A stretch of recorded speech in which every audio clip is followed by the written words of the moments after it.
No, but you have to be. You can't not be ready. Who lives in a bastion under the sea? Who lives in a bastion under the sea? That's a changeling. The Flying Dutchman. Flying Dutchman. Who lives Nah, in... it's okay. It's okay. The Flying Dutchman is Are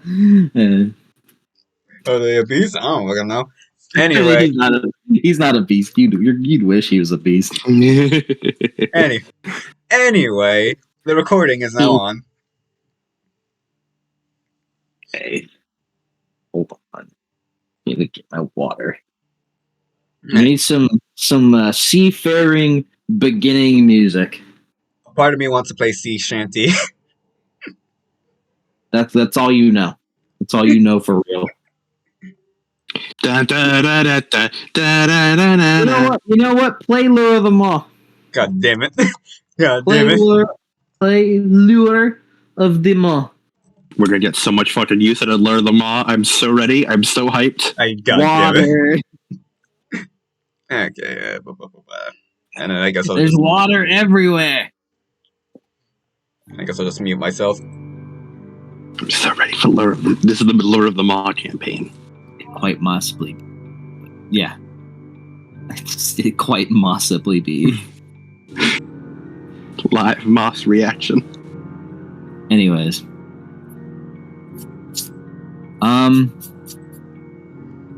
This is the start of quite the journey. Something of an origin. Of a tale not forgotten, but wished to be buried.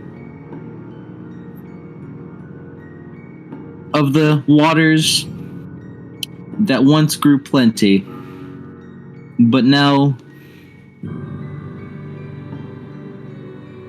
how to say, are more restrained, if that makes sense.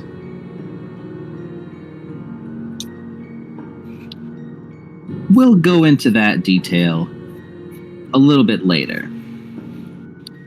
But for now, before then, we'll start with the story of a young pirate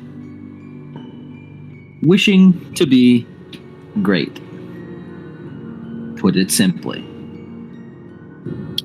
As we open up on the unmasked seas, a wide, vast open things of water, or body of water, located around the area of the Bahamas, Florida, south of Florida, and in totality around the Caribbean.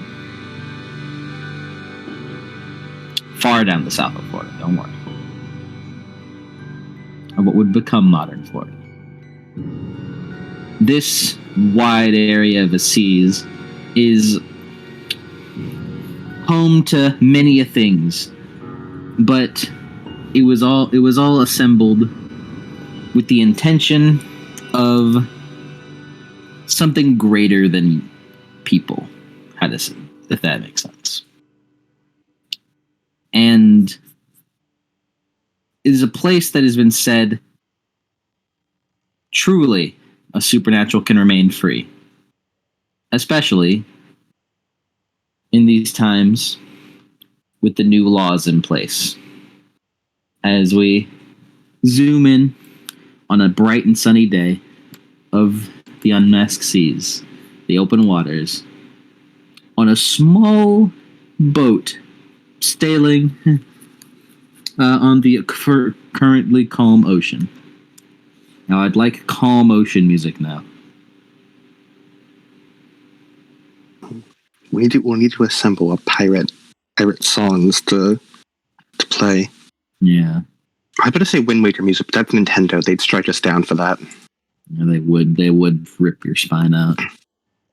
Just like Art did to Mary.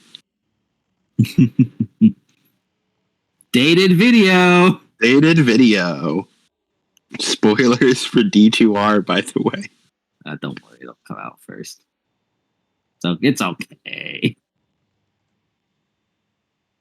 I'm the music guy, but I don't really, I don't choose my music for these, so I'll let it,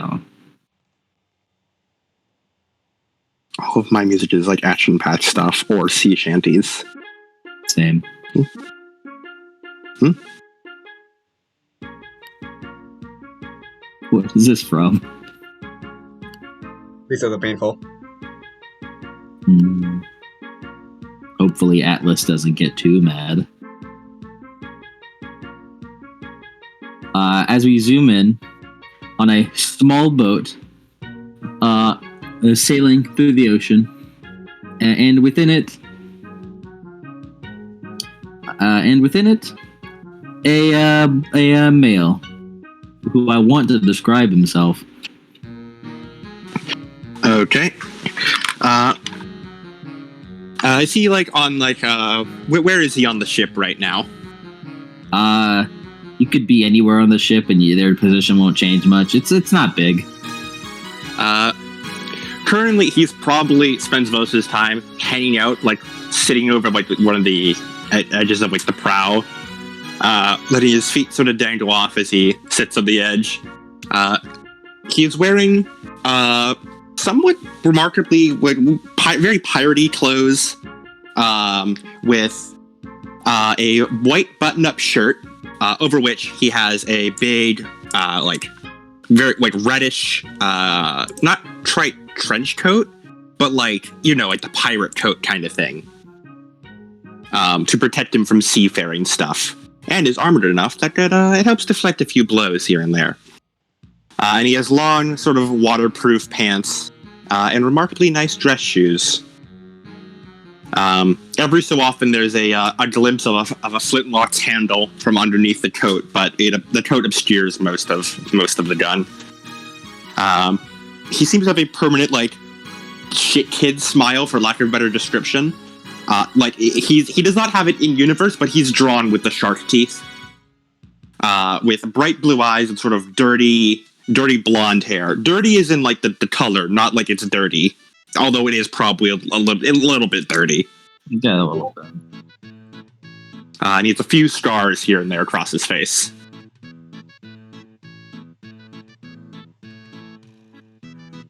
As this boy sits on the prow, smiling, looking out into the distance. And as the narrator, I must say, it seems that he has not realized that with his lack of drive skill, he does not seem to know where he's going, but is just going where the water takes him. As any true free man does. Currently, by this point, you have been sailing for several days. You are hitting the final reaches of your, put it simply, your food and water. You keep, and I feel like you keep trying to drink the ocean, but it just does not work. Yeah. Like, you've tried it once, and you're like, okay, you're just trying to find ways to get it to work, I imagine. Yeah. Every so often, like, he holds up like a handful, and like, to anyone else, it seems like nothing happens. But to him, he sees like almost like words appear around it, and few glimpses of like shimmering lights, and then he drinks it, and then he spits it out again, and then he gets thirstier. Thankfully, you packed enough for a long trip. However, luck may only take you so far on a small boat like this, on a small little dinghy.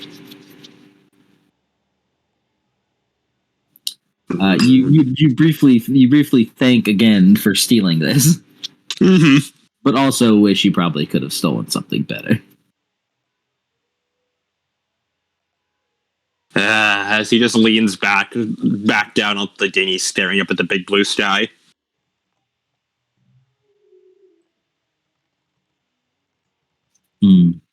Blue like the ocean. Maybe that's why the sky's blue. Maybe. Could you make me a perception roll, please? Sure. I'm not good at those. Can you tell he's not the type to pay attention to his surroundings? I could probably guess. Yeah.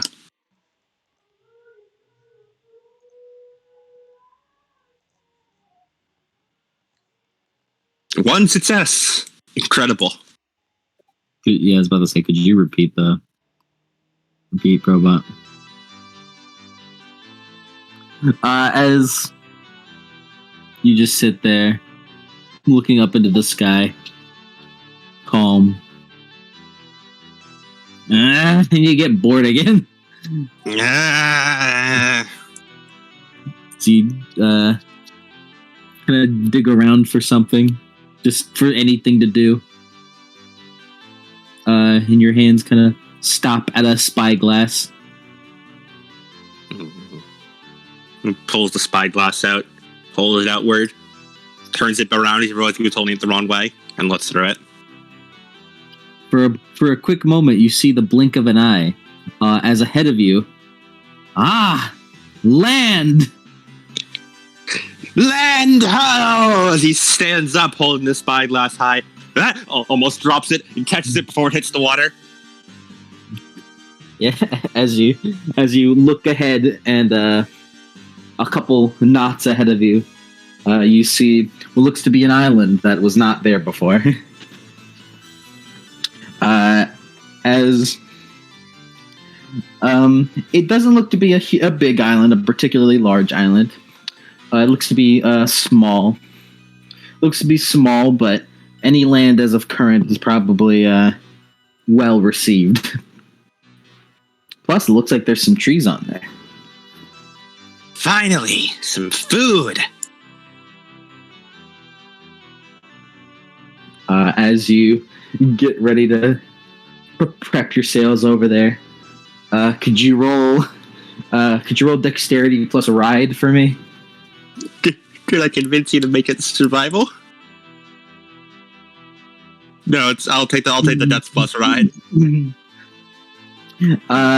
Hold on. No, I know what I'll do. I want to not do that. As instead, Mark sits down, points a finger forward. We love casting spells. We love casting spells. I want to use forces to make a current forward to move the boat towards the land. Oh, Son's using improvised spell casting. I'm going to improvise spell cast. To move. Alrighty. This is a good point, Adam, for you to teach me how what's it called? How paradox works. Okay. Well, first off, there is two ways of doing spell casting.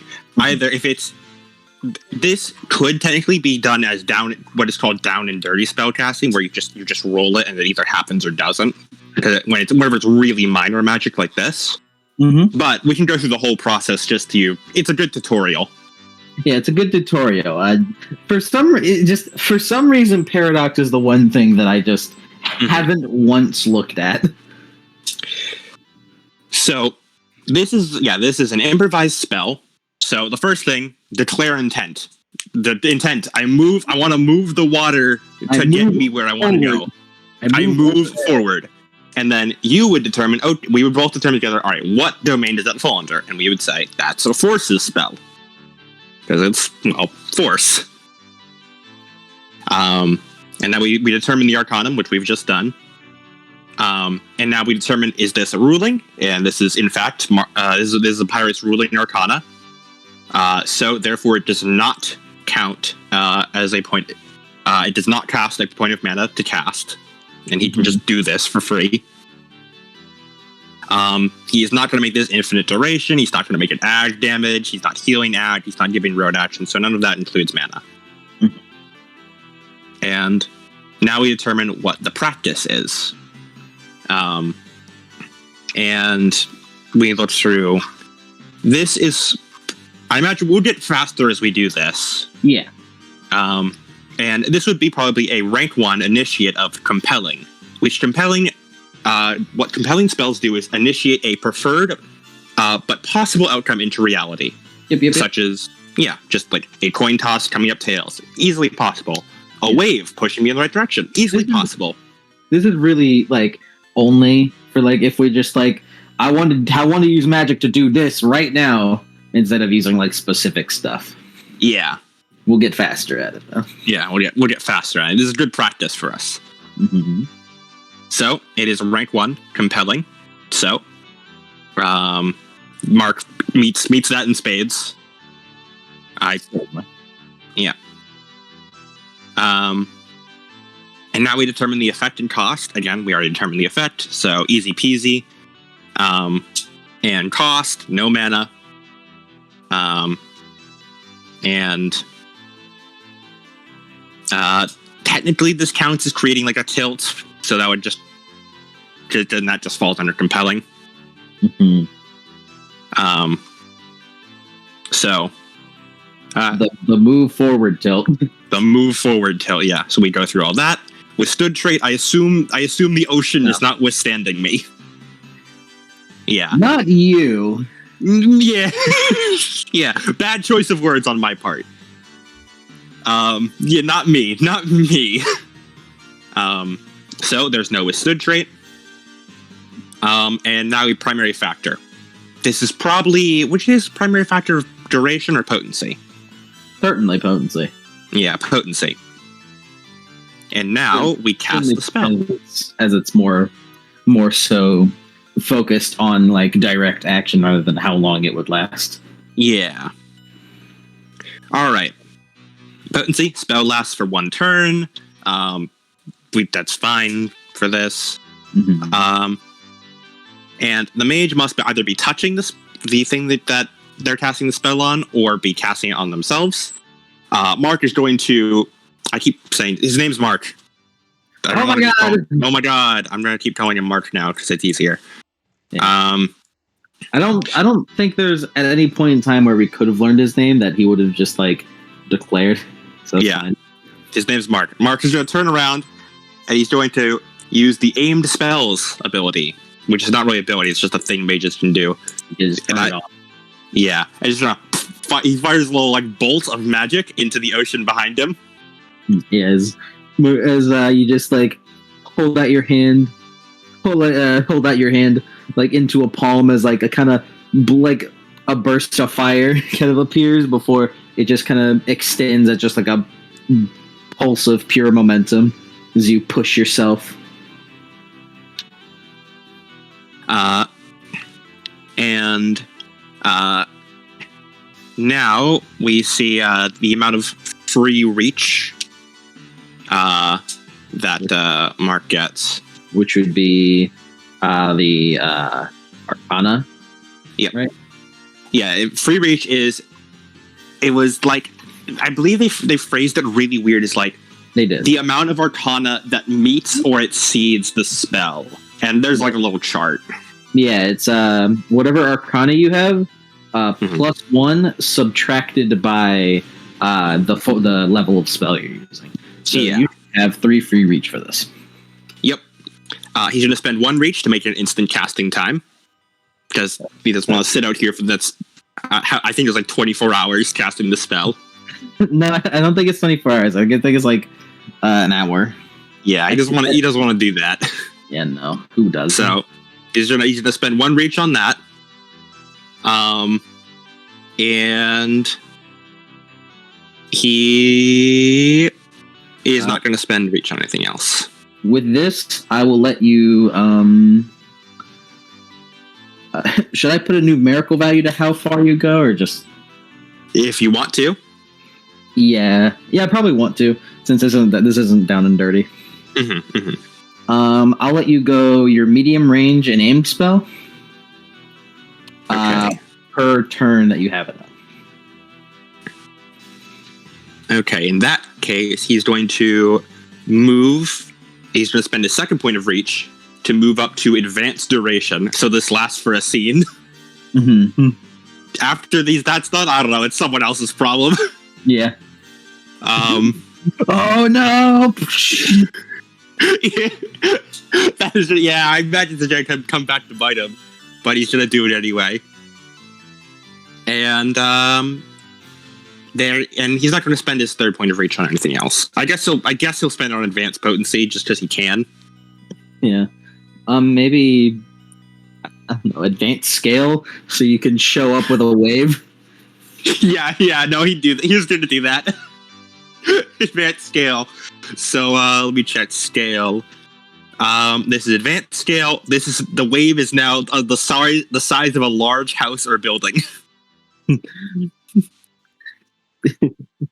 All right, cast your damn spell. Hypnosis plus Arcana plus your mantras of choice. Yeah. You don't really have to worry about charging since this is not within a combat or anything. Yeah. He's gonna add no yantras to this. Okay. Actually, you know what? He's gonna add one yantra. When he starts, as he casts it, he starts like saying something that is unintelligible, and it almost sounds like backwards speech. As he's going to add the high speech yantra for a +1. Nice. And now cast the spell. Gnosis plus Arcana +1 from high speech. That is 5 dice. You can spend willpower on it if you like. He'll just do this. He'll just do it normally. Also, from earlier, gain 1 arcane beat. Oh, ballin'. I'm sure Adam can guess why. Yeah. Okay. And now this is the first time. He may know about it, but this is the first time it's been seen. Yeah. Okay. He has now casted the spell with one success, so it succeeds. And now we do the thing where we check for paradox. The way paradox works is it is a dice pool, and we add up dice based on certain things. First of all, has Mark reached beyond the free reach granted by his Arcanum? Nope. Yep, so there he is not. So there is no paradox bonus for that. Is Mark inured to this spell so that it no longer risks wisdom loss? He is not, so there's no paradox bonus there. Each paradox roll after the first made for the same caster within the same scene. Nope. No paradox. He's not made any paradox before. Have any sleepers witnessed him do this? Mm-hmm. Witness an obvious casting of magic is what it says specifically. Nope. All right, so no bonus there. He did not use a dedicated tool, and he's spending no mana. So our current paradox dice pool is 0, which means we do not check for any paradox. Which means we're all good. Yep, and with that, the first spell of this campaign has been casted. As you perform this, Mark, as this pulse of heat enters into the ocean as way faster than any dinghy could really muster without being on a good day. And today is an okay day. Let's go! As you burst forward in speed, dinghies can't compare. As you kind of stand up, I imagine. Yep. On the boat, fucking hands to your hips, as you just launch forward towards this island. You don't realize it as with your fucking with your preparedness, but outsiders would see Mark on a dinghy on a giant wave. On a giant wave that looks like it could topple it could fucking flood a house. Look out, island! Here comes the greatest pirate on the sea! As after a good bit you point in large bravado as you get closer to the island and closer and closer and could you roll Dex plus Athletics to not take quote-unquote fall damage? No, it wouldn't be fall damage. It would be ramming damage as a passenger.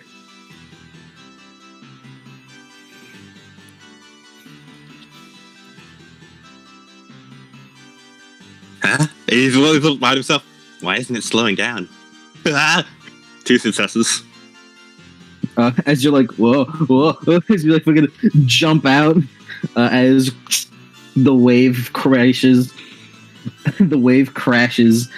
into the boat. Yeah. As the wave crashes into the island, as you kind of like tuck and rumble, or tuck and like tumble, and spin on the ground before stopping in the sand.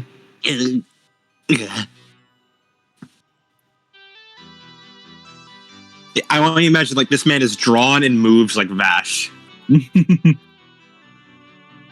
This man works on Vash physics. Hell yeah. Let's be careful with that now. we don't want to designate Mark as a living act of hubris. I imagine he like face planted into the sand. Mm-hmm. Yeah, he just sort of gets up, spits at a crab. Thank you, Ed, for making the picker for us. This is why we have you. Sits in his tongue and wipes off a bit of sand. Unfortunately, his hands are covered in sand. He just wipes more sand on there. It stands up and dusts himself off. Easy. Do that.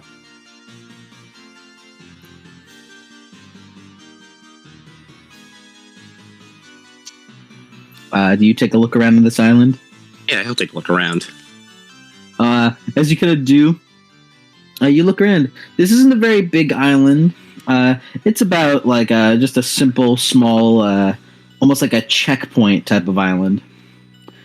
Almost like a checkpoint type of island with what looks to be a couple of trees, some large rocks, and nice bits of grass. The island in total is about like probably 50 meters in diameter, I'd say. And looks to be pretty lush with wildlife, even if there's not a lot of it. And by wildlife, I mean sea life. Like crabs and stuff, as you kind of look down and see a crab like kind of skitter past you.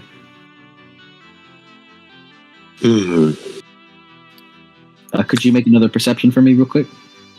Okie dokie.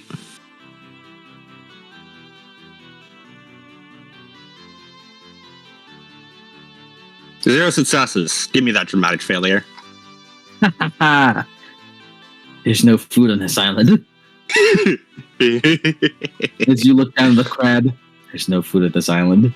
You look up to the trees, no way. It's way too high up to see if there's any coconuts.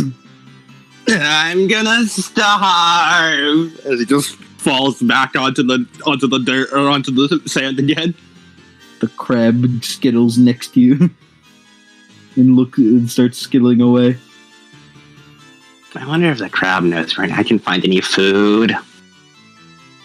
His stomach is a comically loud grumble.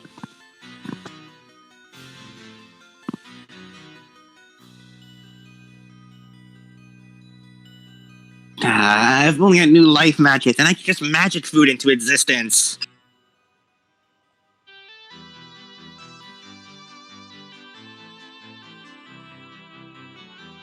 You just kind of like sit up, angry at yourself yet again for not learning life. Purely for the sake of conjuring food. So Mark's gonna get up. He's gonna start looking around the island for things to do. You got a couple of objective markers. You got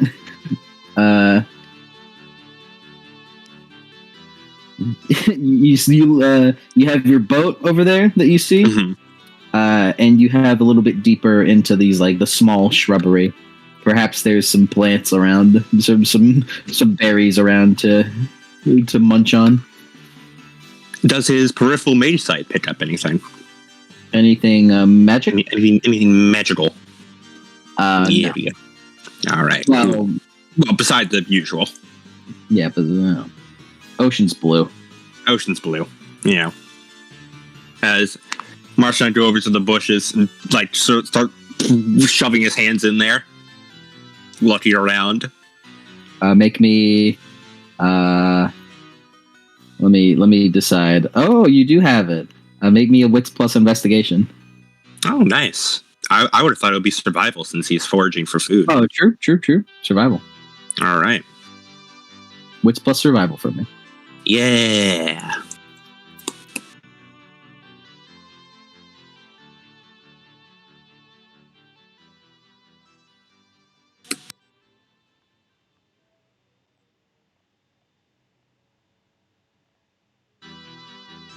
Two suck. As you forage around, you scrounge around, like comically, like ducking through grass and bushes. It's like, oh, hit your head in a coconut tree. Move on past. As you find a brundle, like a little bindle of bushes. Yes, this will be the bounty I've been looking for. We're rolling a lot of dice this session. Roll intelligence plus survival. All right. Mark, you don't feel like you should have 2 intelligence, but you do. Look, man, he's just so goofy that he just runs on tune visits. 1 suck. As you look at these berries, you kind of investigate them, look into their color. Aha! A perfect bounty. You can eat these. Yes. Grabs handfuls and just shoves them in his mouth. As you shove it in your mouth. Sour. Frowns. It's another one. Still sour. Maybe the third one won't be sour. No, it's still sour. I think you're just going to get used to this, since there's no other food. Yeah, ugh. If only there was some meat or coconuts around. If only. If only. You got a lot at least of I can get some shade with this coconut tree. Yeah. You got some nice crabs, at least. Don't keep me company. Maybe they know where I can find some lobster. Lobster. You haven't eaten that. I don't think lobster is very high on the pirate's diet unless they're like visiting like Scotland or something. A place that's known for their seafood. Mm-hmm.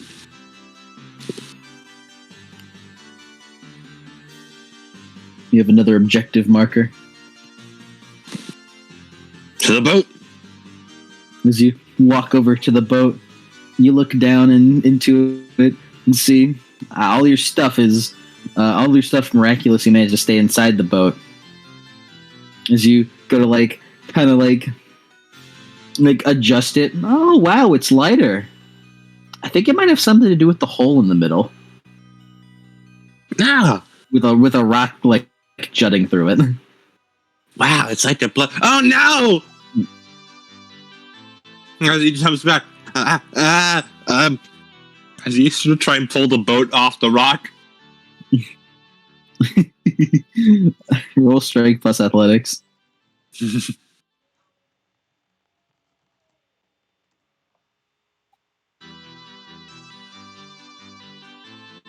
All right.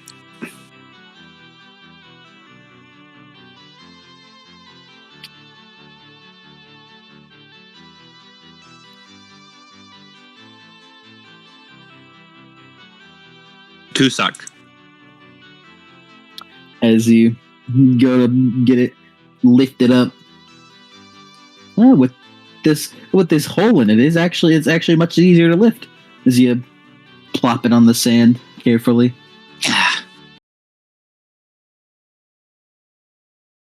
Wait, no, then they wouldn't float. Yeah. He looks at the boat with the big hole in it. He puts a leaf on it, like one of the big palm leaves. It falls off. The wind blows it away slightly. Stupid rock! How could you do this? You look angry at the rock. The rock almost looks sad.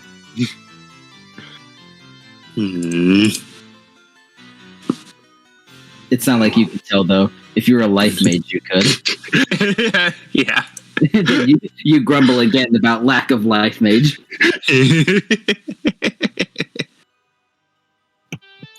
Stupid, not learning life magic. I got it! Wait, no, I'm not a matter mage. I can't fix this! I got it! I'll just repair it normally. I just need to find some... Yeah, this'll do. I mean, he's gonna go over to one of the coconut trees. As he holds out his hand, and that is... he's gonna cut the tree down by making like a saw blade out of like spinning wind, or just out of spinning like force magic. Nah, I'll do you even better. I'll do you even better. You hold up the palm tree, and you like hold it up as you just start hitting it against it. You like enhance it. You know what? Yeah, he's gonna enchant his fists to punch the palm tree like it's Minecraft. Good. I'd like to cast kinetic blows on myself. Nice. All right. Did you decide your praxis, by the way? I did not decide my praxis. Well, perhaps now's the time. Yeah. I might just make it like a sort of standard combat magic kind of thing. Mm-hmm. Just like shooting a bolt. To have a backup weapon, Praxises can just be like regular spells, though, right? Yeah, praxises can be rotes, but it's noted that you cannot get the benefits of a rote and a praxis at the same time. Yeah, they can be rotes, but if you have a rote as a praxis, it's a praxis, not a rote. Yeah, exactly. And you just make it like improvised spells to be praxises. Mm-hmm. Just any spell that you come up with on the fly. Yeah. Yeah, he'll just cast kinetic blows on himself. Was that a thing of potency or duration? I forget. I'd assume duration. Yeah. Where is it? Kinetic blow duration, yes. Okay. So you would have 3 duration on this. All right. And what is his what's his free reach right now? I believe because it's a rote, 5. Yes. Yeah, and then it'd be so it'd be 6 minus the kinetic blows, which is 2. So 7 free reach? No, he'd have 4 free reach, I believe. Let me see. No. Well, we can check. Yeah. 4, yeah, 4. It's 4. Yeah. Oh, right. If it's a rote, then it counts as having 5 on an arcana. Okay. Yes. That's what it is. Never mind. Yeah, 4. Mm-hmm. I think that should be plenty. Yeah. Get yourself this one. Let me fucking open up kinetic blows. Where is kinetic blows? Where are you, kinetic blows? How I love thee. I'll need to assemble my spell book later on. Mm-hmm. If there's one thing that like sucks about the interactive sheets is there's just no place to put the descriptions for like easy access. Yeah. I'll spend 1 reach to apply the knockdown tilt. Yeah, that's about what I thought. Would you? Yeah. I'm gonna ask this for the sake of fun. Would you like to use precise force? Yes, I would. The attainment. Yes, I would. I would like to use precise force. All right, cast your spell. All right. I believe I need to spend 1 mana to activate my attainment. Yep. So I'll spend 1 mana. I spend my turn calculating action. And I'd like to actually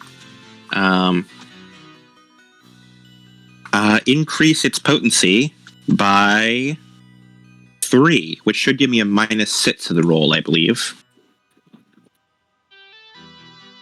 -6 to my spellcasting roll. Because I'm increasing potency, which gives a -2. I thought that it was you spend mana to increase it, and then you can but you can also put penalties on it to increase factors without needing to mana. It's not entirely clear which one works. I'm good with either. I prefer spending mana and penalties to be like separate ways to increase, but yeah, I'm good with that. I prefer it that way because spending mana to increase the potency of a spell and also getting the penalty on it seems much. Yeah. Mana is actually weirdly hard for mages to regain, so he is actually going to take the penalty for this one. Yeah, I imagine. I'll spend 1 mana for precise force, and then I will take a -6 to get +3 potency. So this has 3 duration, 4 potency, I believe. Yep. Yeah, so 3 duration, 4 potency. And a -6 to the roll. So that would be Gnosis plus Arcana, plus he's going to use the Athletics skill as his Mudra. And I assume my specialty of spellcasting applies here. Uh-huh. Okay. It'd be 9 -6, so that would be 3 dice with road action. Would you like to spend the reach? I like to spend reach. I do love spending reach. I know you do. I do love spending reach. If you spend reach, you can change the primary spell factor. That's true. I do love spending reach. We love spending reach. We love spending reach. It'll let you make the spell factor potency. Yeah, I'll just do primary factor potency. I'll spend 1 reach to primary factor potency. Spend 1 reach to give the knockdown, and I won't take the minuses then. So this would have 4 potency, I believe. 3 potency, 3 potency and 1 duration. Yep. All right. Look at that. We're thinking like mages. Yeah, we're getting the mage brain on. Yeah, get some goofy music for this man. This man needs goofiness. 5 successes. Exceptional success. Exceptional success on spells lets you do an assortment of things, such as increasing the factor. I need to find it. Where the fuck is it? Yeah. Let me see.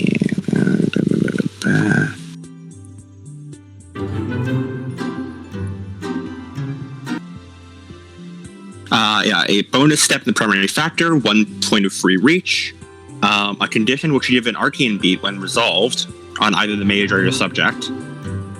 All mana spent on the spell is refunded, and the mage receives 1 point of mana, or the spell ignores any withstood levels and takes effect at full potency. Pick one. Give me that condition for an arcane beat. Alrighty. A condition. It's just any condition that I make up. a condition which will give an arcane B when resolved.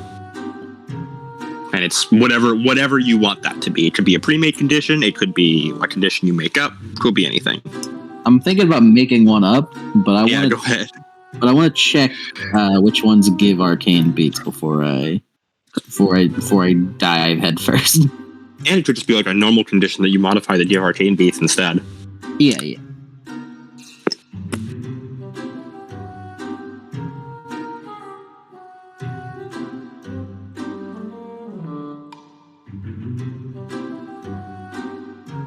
You know what? Knowing you,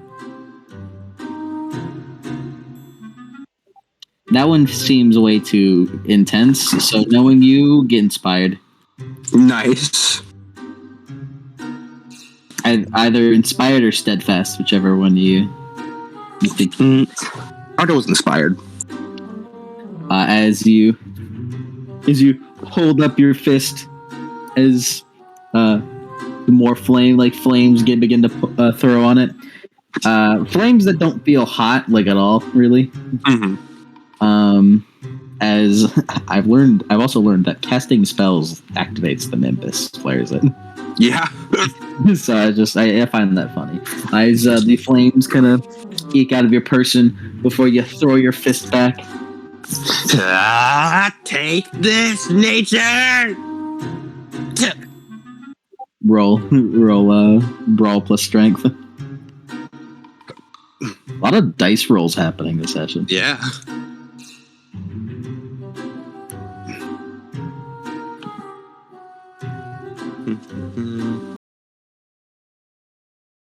I'm going to spend a point of willpower here. And based on what I know, no paradoxes. Yep, no paradox. Yeah. Fuck you, Mother Nature. Give me dramatic failure. Dramatic failure. 0 dice on seven dice, or 0 successes on 7 dice.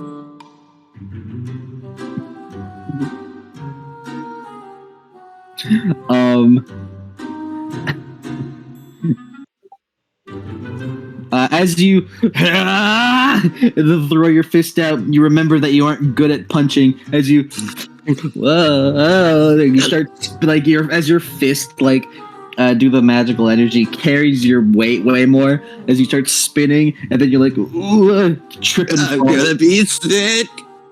As you trip and fall and feel your hand kind of like almost slice through something like butter.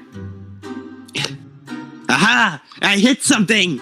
You look over and see your hand halfway deep into the side of your ship, your hand karate chopped halfway deep into the side of your boat. As he steps back. Then I'll just try again as he runs towards the tree, punches it, and the duration runs out. Ow! Ow! Ow! Punches it, take a bashing damage. Yeah. Well, actually, you run forward as you hold your hand up, and you do see that there's a dent in the tree because of precise force. The tree does admittedly look like weakened.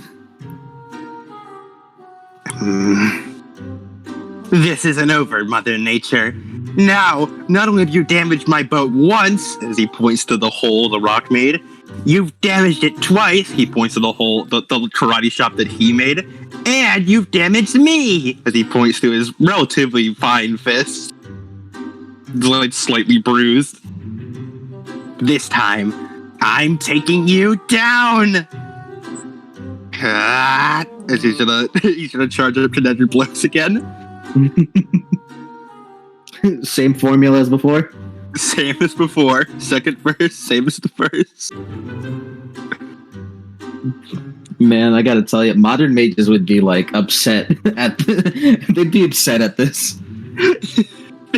they'd be so upset with this person.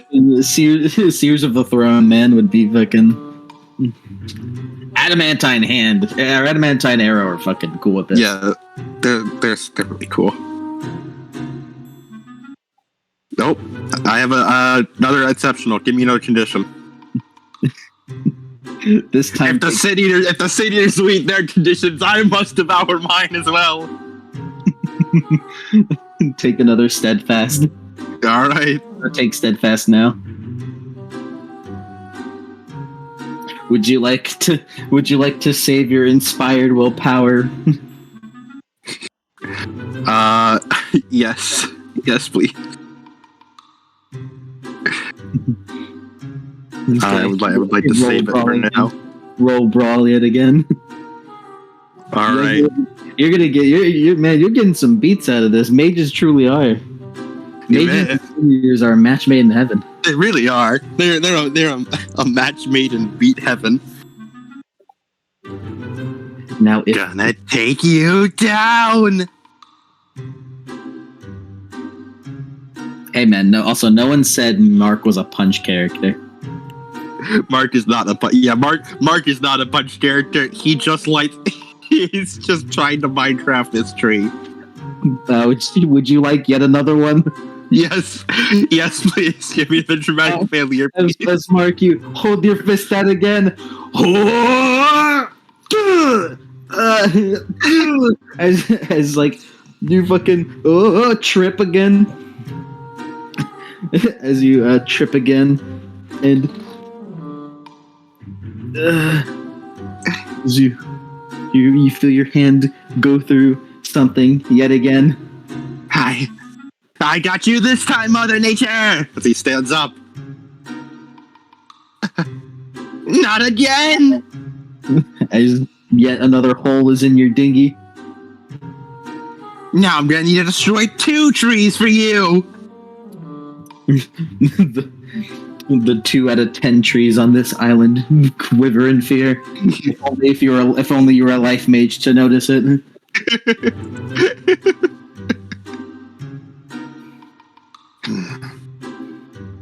Okay.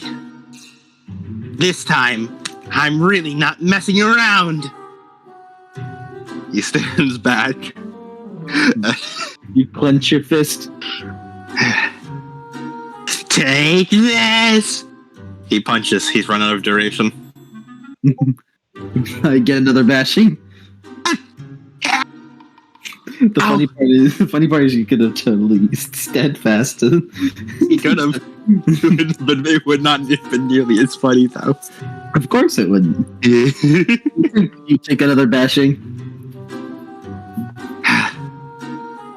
You did not use precise force. It did not do as much work. It's getting stronger as he stands back from the tree. The tree stands tall, the sun shading its face. And by its face, I mean its leaves. It looks bigger than ever before. You're a tough opponent, but I don't go down easy. It's almost like the tree is increased by 1 size.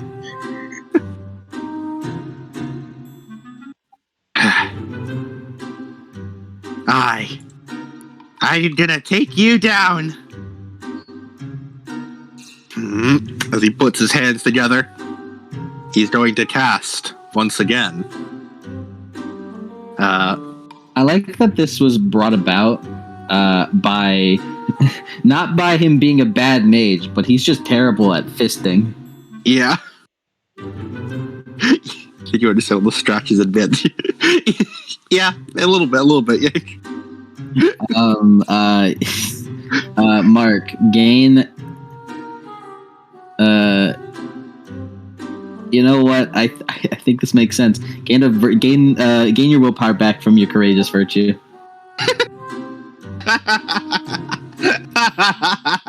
Hey man, in this campaign, nature got hands. Nature deer got hands.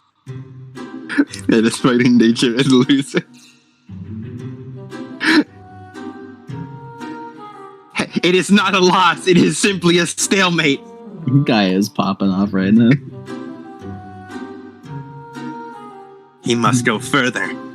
He needs to power up even more. Mark is going to Oh God. This is Cat- a great introduction, by the way. I love it. Yeah. It says a lot about. I can't think about any possible better way to introduce this man. My All only hope is that I somehow manage to do something like this for every solo.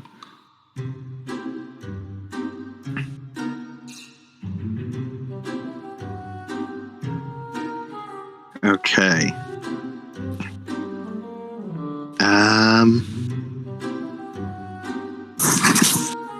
Yeah, let's pop off today. As going to cast the same as before, with 1 reach instant casting time, 1 reach to swap duration to potency. Then I'm going to spend another reach for a total of now 3 reach spent. One more. To activate advanced durations. This lasts for a scene now. Would you like to subtract by 2 to make it? And I'd like what I would like to do is subtract by 4 to increase potency by 2. Oh.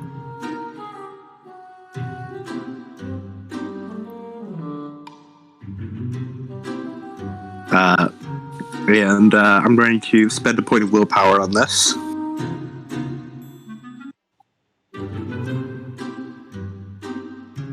As I've spent just barely under the reach so far.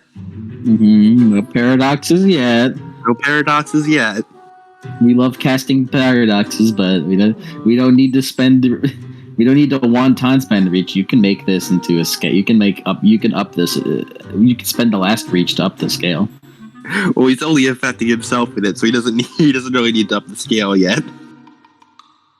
But think about it. Kinetic blows crab. If only I were a life mage, I could get an army. Damn it! If only I were a life mage, I could cast kinetic blows on all these crabs, and they'd like me about it.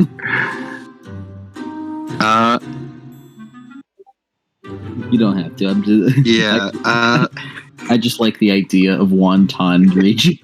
I want to. The only problem is like I'm quickly running out of things to spend reach on. Like I spend reach on all the things to spend reach on, and then I run out of things to spend reach on. That's roads, man. That's roads, yeah. No matter how low level you are, it's just like just spend reach. And give me an exceptional success. Give me a point of mana back, which I'm immediately going to spend on precise force. Okay. I was gonna give you another condition. I can accept another condition. You know, it'd be funnier. Give me another condition. I'm gonna spend a point of mana on precise force. Get the enraged condition. Yeah. From princesses. Remind me what that does. I don't believe it does anything crazy, but I do know that you get a beat by resolving it if you make amends with the things that pissed you off. Nice. Okay. It is persistent, and if you like fucking ignore someone, you'll get a beat. Perfect. You're going down. Now, Mark, watch as the impressive mage does so much work. As he is going to spend a point of willpower to punch 2 successes. As you give it a massive haymaker as you deal This would be 7 lethal, I believe. Yeah, 7 lethal. As you deal 7 and mine with ignores 2 durability thanks to precise force. Mm-hmm. Yeah, it ignores 2 durability. Did you did put knockdown on, right? Yes, he did. As you as your fist collides with the tree, as it splinters where you punch, as instead of like cracking apart, because it looks like there's still some of it that's like capable of like taking a couple Fighting more back. It's still capable of taking a couple more hits, but as your fist connects, some like a flame kind of like juts out of your fist in the same time as you make contact with it, as it just almost cartoonishly just flops onto the side, roots and all. Aha! Victory! Victory! Victory! Victory! Victory! He does like a little dance around the tree.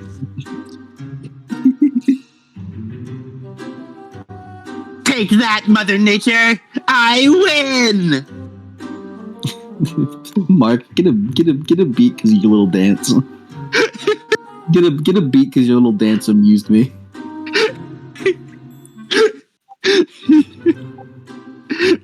This man exudes silliness energy. Your little dance very much so amused me, and I liked it.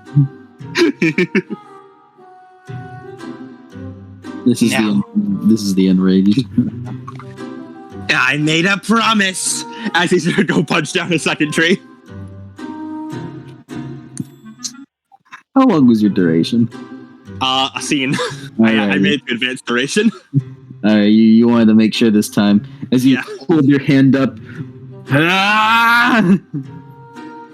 I'm coming for you! Spending a point of willpower. 2 successors, another 7 lethal knockdown! As you like give it like an uppercut as if you're like punching it in the gut, as it just also roots and all just tumbles down. Yes! Another victory! The funny part is you still have to like cut the tree apart. Yeah. You just uprooted 2 trees for no reason with the knockdown tilt. Okay.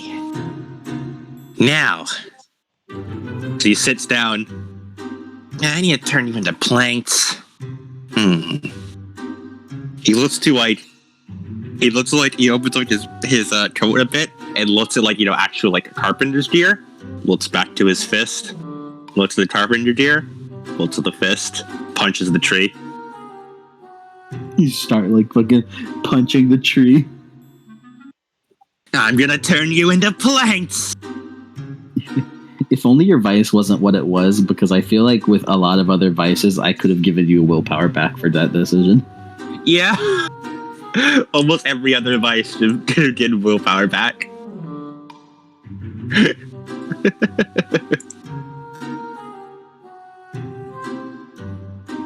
He's a silly man. As it is already, its defense is halved. It's already injured.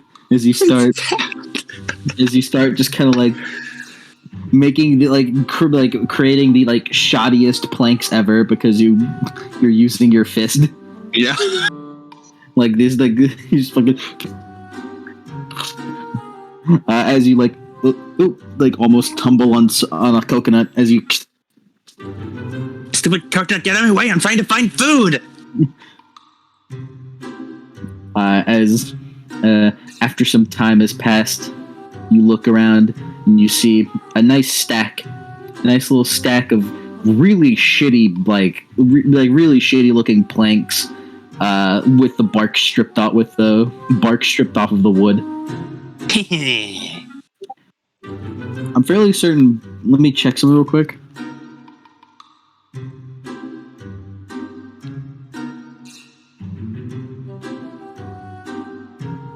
All right. Normally, you'd know. Actually, roll intelligence plus crafts. Does my specialty apply here? Yes. Awesome.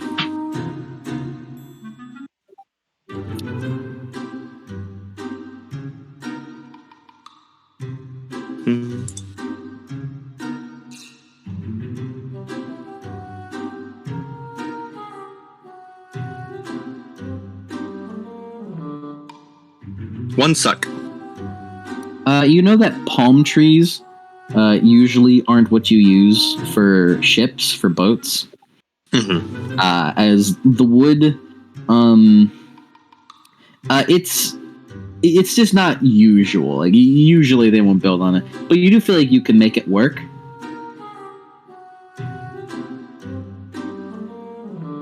All right. Oh, Lemon is bearing bad news. What bad news is he bearing? I don't know. He's still typing it. But yeah, Mark will attempt to repair. Oh, look, he has a desktop audio.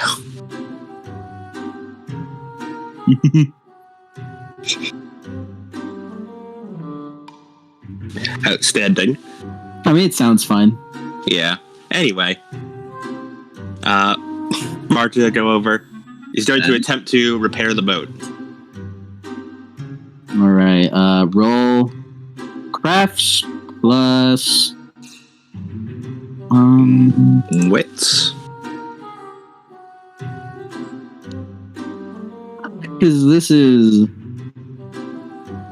it's like actually considering you're doing some woodworking, crafts plus strength. Okay. You have to be extra careful with your hands as you like gingerly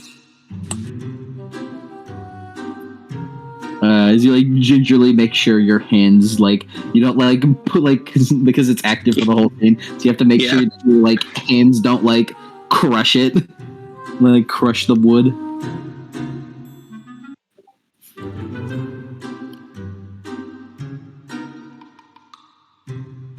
All right. Strength plus crafts would be that. 2 stuck. Yep. Actually, I'm sorry about that.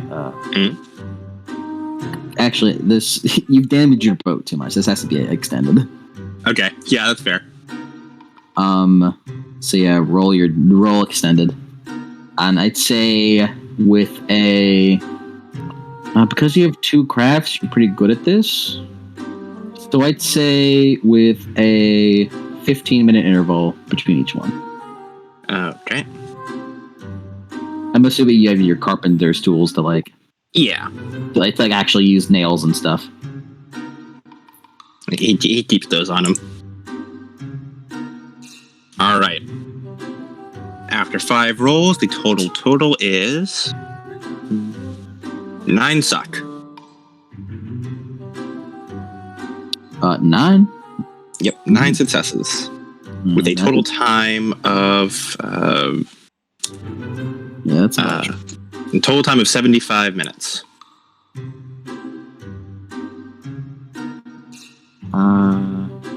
Yeah, I needed 8 from you, so you're good. Just because of how much you destroyed the ship. Mm-hmm. I've destroyed the boat. As you get it together, 75 minutes is an hour and 15. As you you kind of have to use the rocks which you so despise to prop the boat up so you can get it at angles that you wouldn't be able to get it if it was just on the ground. As with a couple of nice swings and some adjustments, you look at the marvel. You've done it. As you look at it, it looks very it looks well considering the situation you're in. Mm-hmm. And could you roll perception for me while you're doing this? Sure. As you look it over, yeah, this will get you. Thank goodness the sail wasn't fucked up. Yeah. 2 suck on perception. All right. As you go, kind of dig in your pockets. Still sour. As you eat some berries as a snack. You look down, see a crab. You look down and see a crab. You see the crab is almost waving its hand in a certain direction. What, do you want some berries too? Well, go away, they're all mine. You hold it away, get a little power back. As you pull it away, you see the crab keeps like kind of moving its hand in a certain direction. Yeah, if only I had life magic, I'd be able to understand what the crab is saying. He's going to try and look. He'll accidentally look in the direction the crab is pointing. If you were life magic, you know that the crab wasn't asking for anything. It was just kind of vibing. But you look over to where the crab is pointing and you see, looks to be a sloop in the distance. What's a sloop? It's a ship. Ah.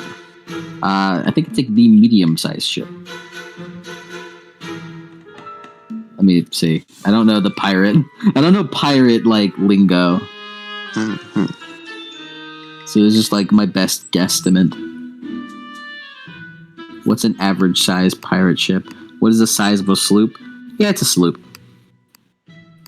About as you see a sloop type of a ship, way bigger than your dinghy.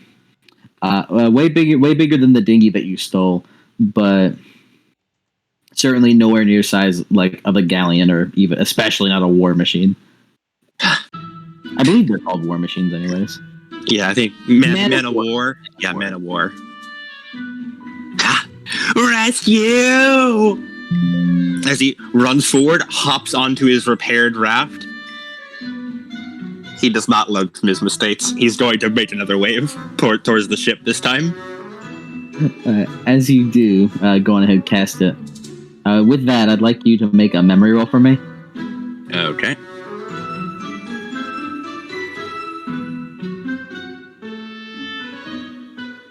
Memory was int plus composure, right? Yep. So good luck. Yeah. Oh my god, he succeeded. One success. Yeah. You started casting this already, so I'll tell you after you finished casting. Yeah. Okay. Question: Are there any sleepers observing this? Like observing with an intent to observe, or it can see enough of it. Yeah. Okay. Cool. And let's see. Would you count this as a few, a large group, or a full crowd? A few. Okay. A few, considering the distance. So that means the paradox roll gains a 9 again. But it's like a 2 dice. Yeah. Let me cast the thing first. So first up, let's see. It's forces, compelling, 1 reach. I hope you write this spell down in your maybe I should make this my practice. Your improvised spell list. Is there an improvised spell list? There is not, but I was gonna make one for myself. Like I was gonna make like a because what they do, like the kind of point of it is, any spell that you cast is just like, oh, that's just something that you have now. Yeah, you get better at it. Mm-hmm. So if you cast an improvised spell for the first time, it's like, oh, that's your spell. Mm-hmm. That's like, you should add this to your spell list, since it seems like you're going to be using it a lot instead of like actually learning how to use a bow.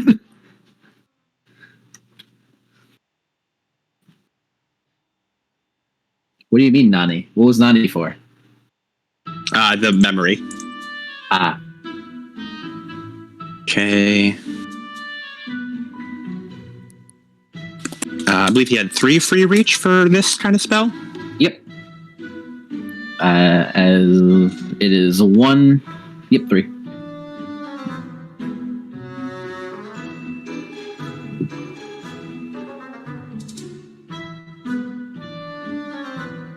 Okay.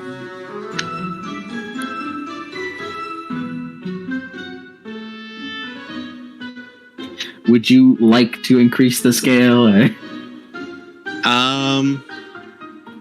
He'd like to increase. You know what? Yeah, he would like to increase the scale. Advanced scale.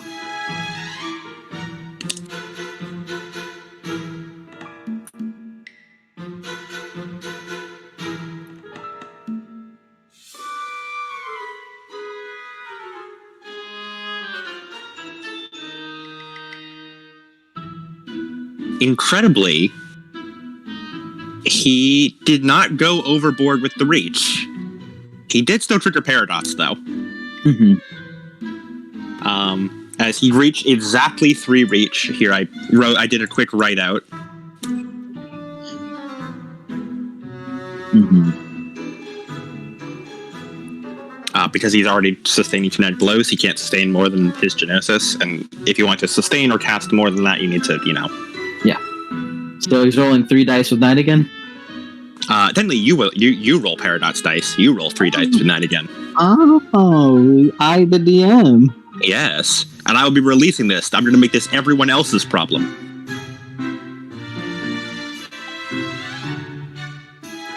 I the storyteller.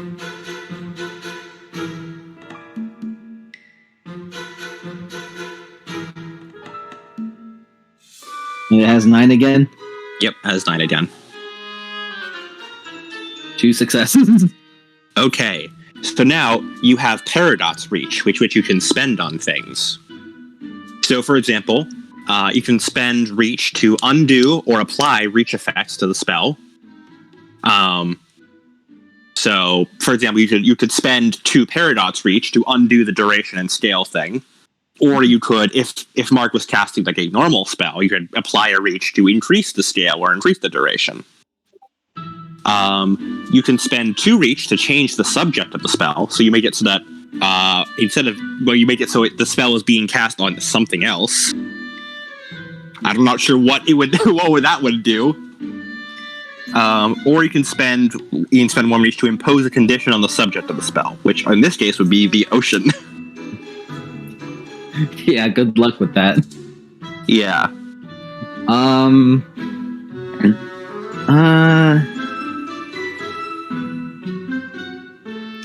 And also, Mark takes a penalty to the spellcasting roll equal to the Paradox.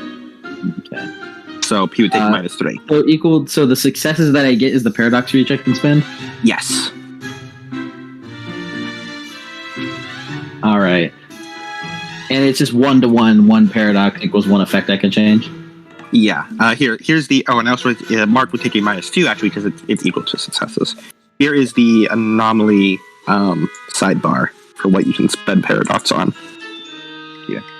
Go ahead and cast your spell. Okay. Let me just get this. Would you like to use Inspired to do it? Yeah, you know what? I would.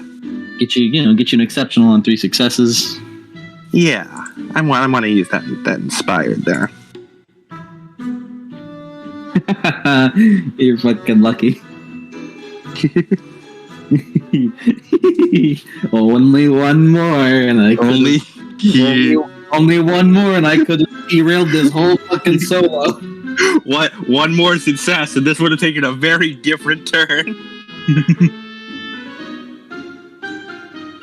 Derailed this whole damn solo.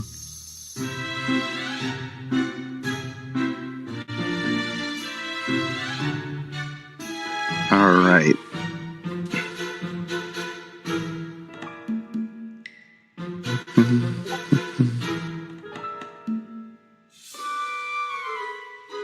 And, let me roll the dice.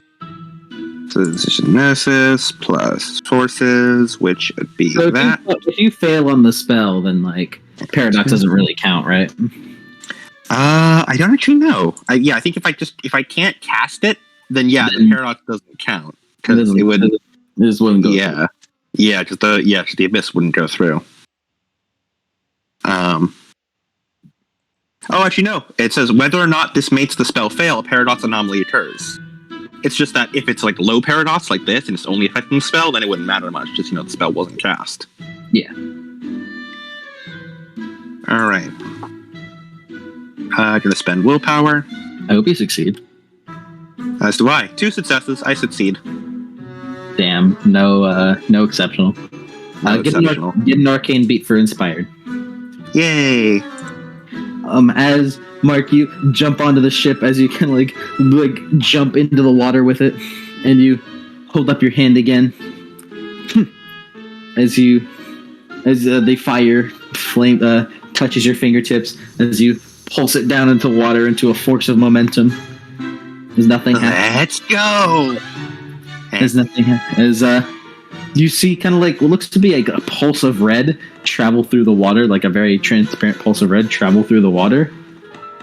And then you see in the distance the sloop begin to speed up and rise on a half-size wave. You hear startled yelling. You hear Comical sweat drop appears on Mart's head. Like, it's quite far away, but like you hear like yelling, but it's quite far away. But somehow you can hear very clearly. Stop it! Stop it! Stop the boat! Why is it going? as if someone on the boat is way louder than everyone else.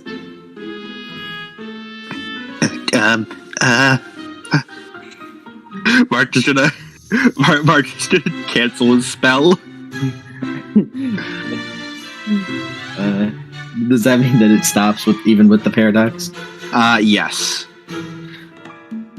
As it gets way closer to you, like it's still like a good ways away. As you like kind of hold your hands up and like make a motion of breaking something as it begins to slow down on the wave. As you kind of, then in the distance you hear, "You did this, didn't you?" Who, me? No, not at all.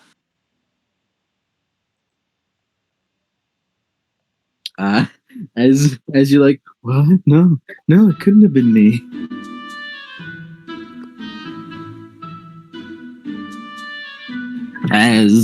Let me do something real quick.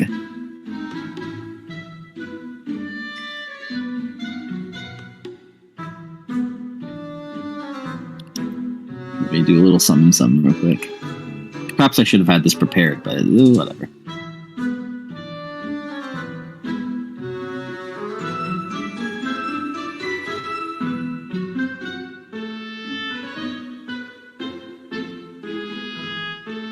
Okay.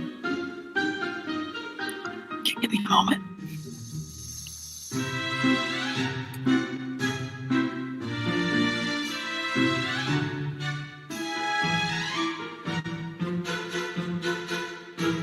Right.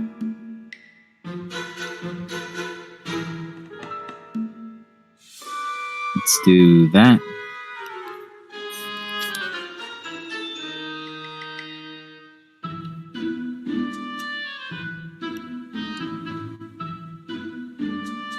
What's your take on all this right now?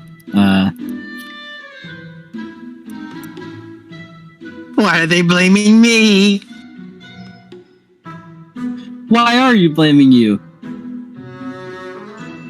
Mark, as you're like looking, all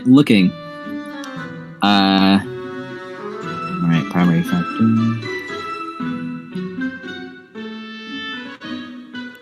I have to get this spell in order. It's so much easier to do spells whenever I'm like witnessing someone do it. Mm-hmm.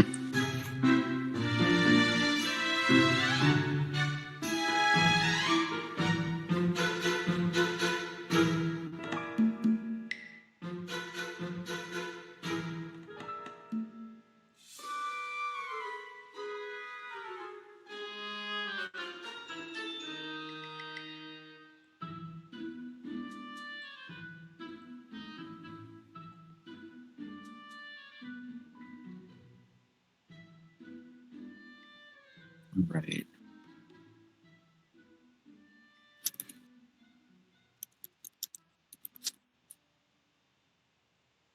And I believe that is all. Yep. She will do this.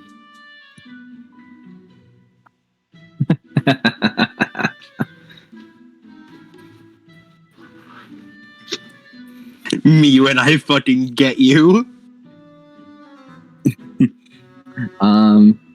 As you look in the distance.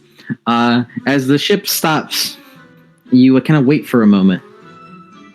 As you see what looks to be like 5 dinghies, like 4 dinghies come out of the ship, like kind of like get lowered into the ship or onto the water from this distance.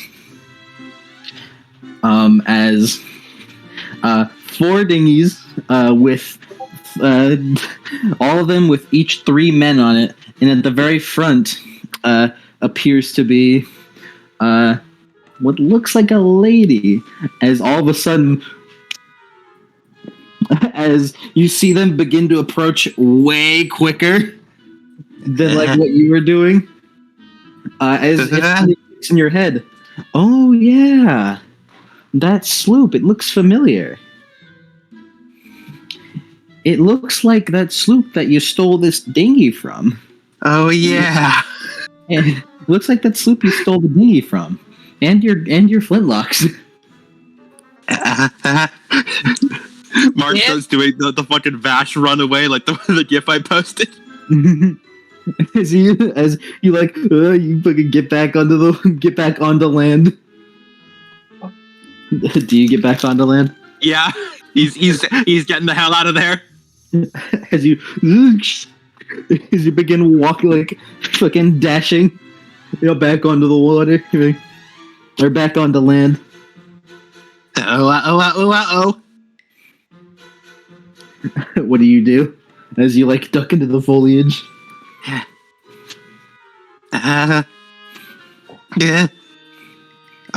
Mark should do what Mark does best and cast a spell.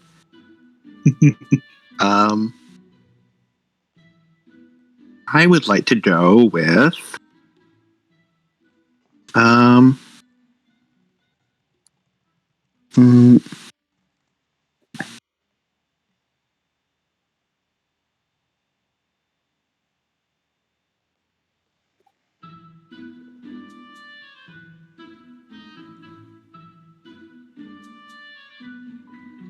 Just starts fucking spider crawling away. Okay, I'm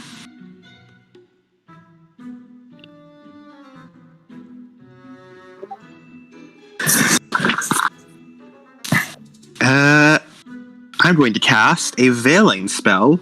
A veiling spell with Prime, where I'm going to essentially make it so I can't be detected with Prime, or if you try to detect me with Prime, such with like Mage Sight, it would trigger a Clash of Wills. Unfortunately, you see, here's the problem with that. Mark is not good at stealth, so even though he is doing this, he still has like his ass end hanging out of the bush. He's hiding himself magically, but yeah, any normal dude can be like, oh, that's an Atsushi pose right there. Yeah. Like, magic radar cannot pick him up. If you look for him, you will find him. And never gonna catch me like this. Ha ha! Ha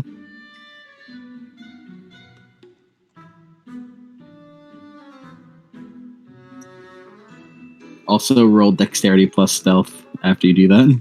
All right. Let's see. Veiling. Yeah. Best as you can. Yeah. I have 1 free reach, I believe, because it's so it's +1. So I have 1 free reach, which I'm going to spend to increase the duration. And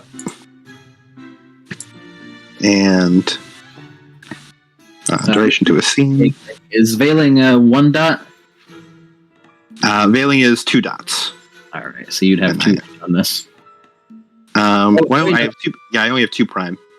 Yeah, so you'd have actually. I'd have 1 reach, I believe. 1 free reach. Yes. You better use it wisely. And by use it wisely, I mean make it instant, and hope you don't get a paradox. As gonna do that. I'm gonna make it instant, and then I'm going to start incurring paradox. We love casting spells. So you've previously incurred paradox, so that gives it a bonus, right? So that gives it a +1, yes. There's +1 to the paradox dice. Then I'm going to do another plus. I'm going to give another +1 to the paradox dice by making it advanced duration. So they are. Would you like to spend mana at all? Yeah, I'm going to check. Let's see. It'd be So no sleepers are witnessing. No sleepers are witnessing right now. Yes.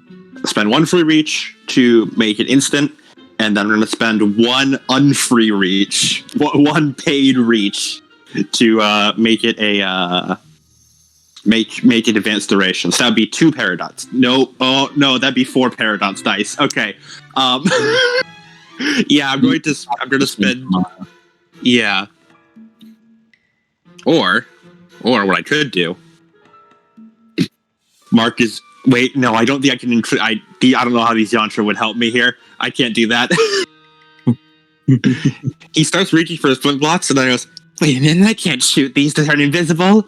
As he's going to then just gonna start muttering high speech under his breath, and gonna spend 2 mana to lower paradox by 2. Okay, so and every reach over free is a dice added. Technically, it is a number of dice added depending on your genosis. But for Mark, who is 1 dot, who is 1 genosis, yes, it is 1. It is 1 extra reach. Okay. But if you're like Genosis 10, you're getting shit like extra 5 or so reach, or even sometimes more extra per paradox. All right. So you'd be rolling 2 paradox dice. All right, with no additives. Yep, 2 paradox dice, no additives. Is that including the subtraction that you did? Yes, that's including subtraction I did. It was originally 4. He's spending 2 mana to lower it down to 2.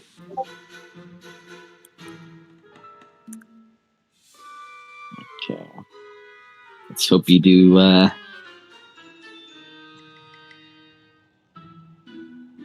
Let Adam. I'm fucking. I'm now one of the guys that rolls paradox in the community dice roller. It's for real. I'm now him. You are. I did not get any successes. Can I get paradox dramatic failure? I think you can actually. What would that do? Give you a beat?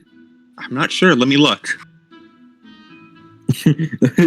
I, the storyteller, decide to do a dramatic failure on this paradox roll where I'm supposed to get successes for it to be good. Yeah, you can in fact choose to make a dramatic failure where technically the main reason we become a dramatic failure is if its roll is a chance die, which can happen. But I mean, there's nothing. Technically, you could upgrade to dramatic failure if you wanted to, which technically it's not me rolling, so I would not get the beat. But instead, the mage does not invoke paradox and regains a point of willpower, and the next paradox dice roll does not add to the usual +1. All right, you know what? I'll be nice. I'll be kind. Thank you. Kind. I'll be kind, buddy. You get willpower, get your willpower back, and you'll have less paradox later if you do it. Yay. Technically, it evens out because that paradox dice roll added a +1, and now it just gave the -1. So it evens out to just a passive +1. Because, yes, the paradox dice rolls do add up. The more paradox you do in a scene, the more the paradox happens. Mm-hmm. And so, Mark has successfully created a shield that is shielding him from being detected with Prime, but he's also got, like, ass out. Let me roll for ass out. I'm gonna roll Dex plus Stealth. Okay, that is a I'll give you -1. give you a +1 equipment bonus for the grass and foliage. All right.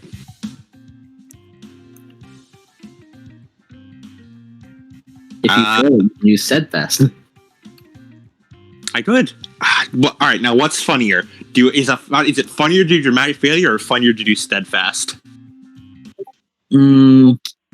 Either you fuck up astronomically and get a beat for it, or you get an arcane beat for it, and you get 1 success.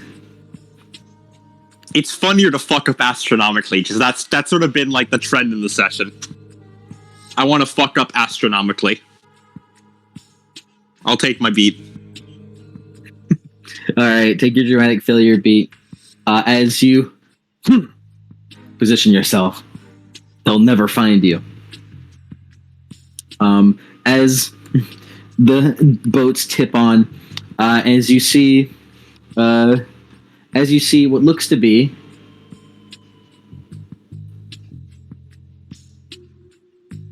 as you see what looks to be 11 men,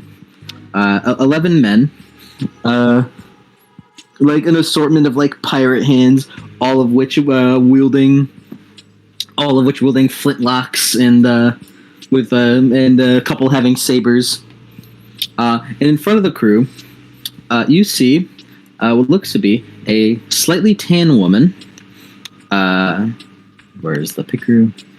A slightly tan woman with kind of like auburn eyes, like kind of like a brownish red, which I guess for eye color would count as hazel. She is wearing an eye patch. She's wearing an eye patch over her right eye with a deep scar riding in the middle of her face diagonally. She is wearing a nice like pirate outfit with a coat over her shoulders, with a black coat over her shoulders, and has light blue hair, very messy, but done into a little like ponytail at the very end. It's a good thing they can't find me like this. And she has out loud. And she has golden, it like looks like golden earrings on her ears. Mm-hmm. As looking at her, you appear to notice what looks like a large flintlock musket across her back, with a bayonet at the end. As you like, you say this out loud. Yeah. All right, men, search the. As the camera pans over, and it's Mark like covering his face with his arms, as he has like a bunch of palm leaves held up in the air, in the spot where he uprooted the tree.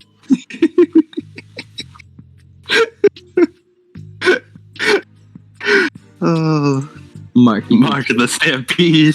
Mark, you think to yourself, "I got this," and then you hear like the cocking of guns as you look in between your arms and see like 5 guys holding flintlocks towards you, a couple of them having a saber pointed at you, and like someone in the front of the crew, a large flintlock musket pointed at your dome.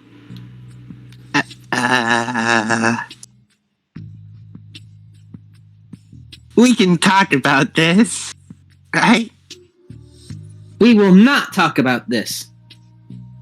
After all, you have stolen what is rightfully mine, you wretch.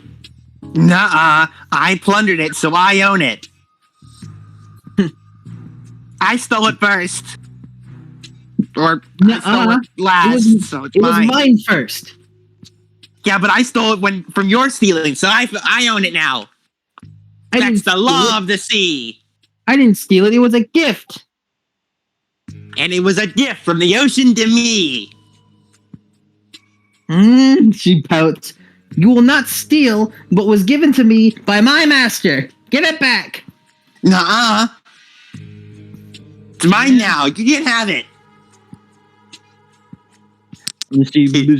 He goes up like on one leg, just like just holding his coat tighter around to keep it to hit flintlocks closer to him. Yeah. Mine. You will rue the day you stole from Anne Bonny. Men, get him!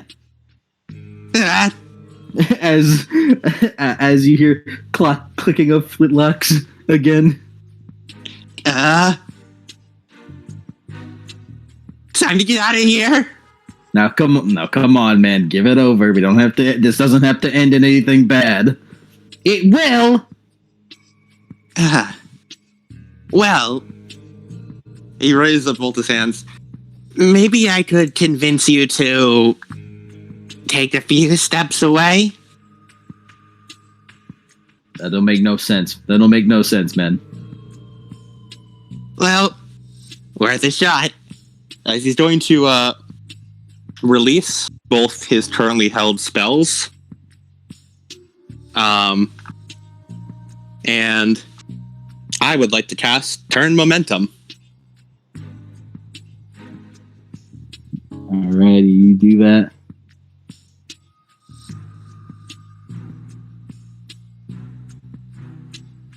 All right. Turn momentum.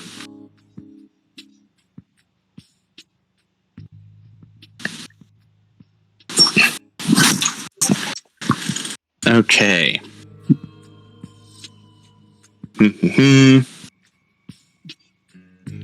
Casting around myself. This is flaring your nimbus, correct?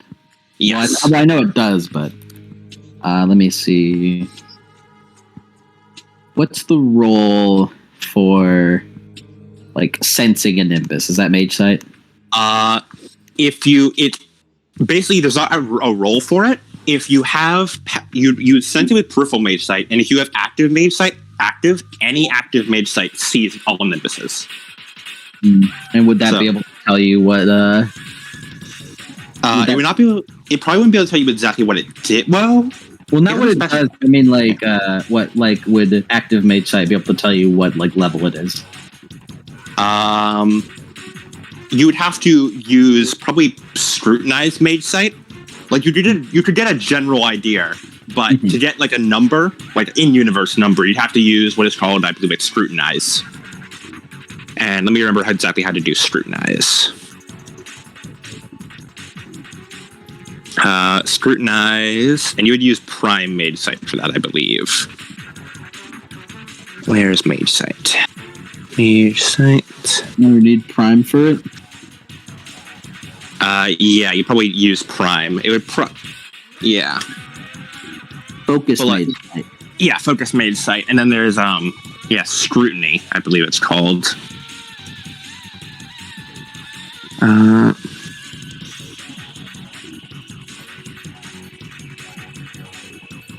No, revelation. Revelation just lets you just fucking like it gives you. Revelation is in universe ultra deduction for mages. Like all mages at base have ultra deduction, and revelation just is like lets you use it.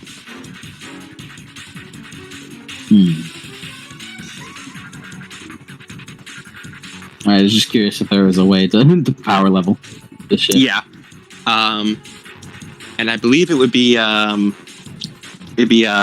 willpower point. Well, if just basic power level of like, oh wow, that's strong, would be just a passive thing that just happens with mage sight.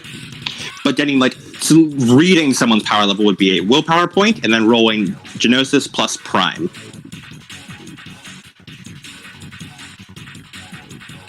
With using revelation with revelation with mage sight. That's your spell. I get it. Yes.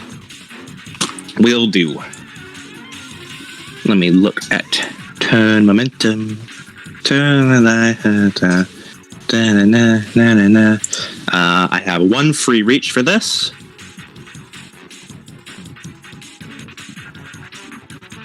Just one? Because it's I have just one because it's 3 dots. Turn momentum is 3 dots, and now I have 3 dots of Arcanum for forces. Careful there. Yep. I know that turn momentum is a couple things you wanna put up. Yeah. I'm going to add time 1 in order to gain defense against things that would be too fast for me to normally gain defense against, such as bullets. It's 1 reach, I believe. Actually, no. It's just adding time 1. There's not actually any reach to it.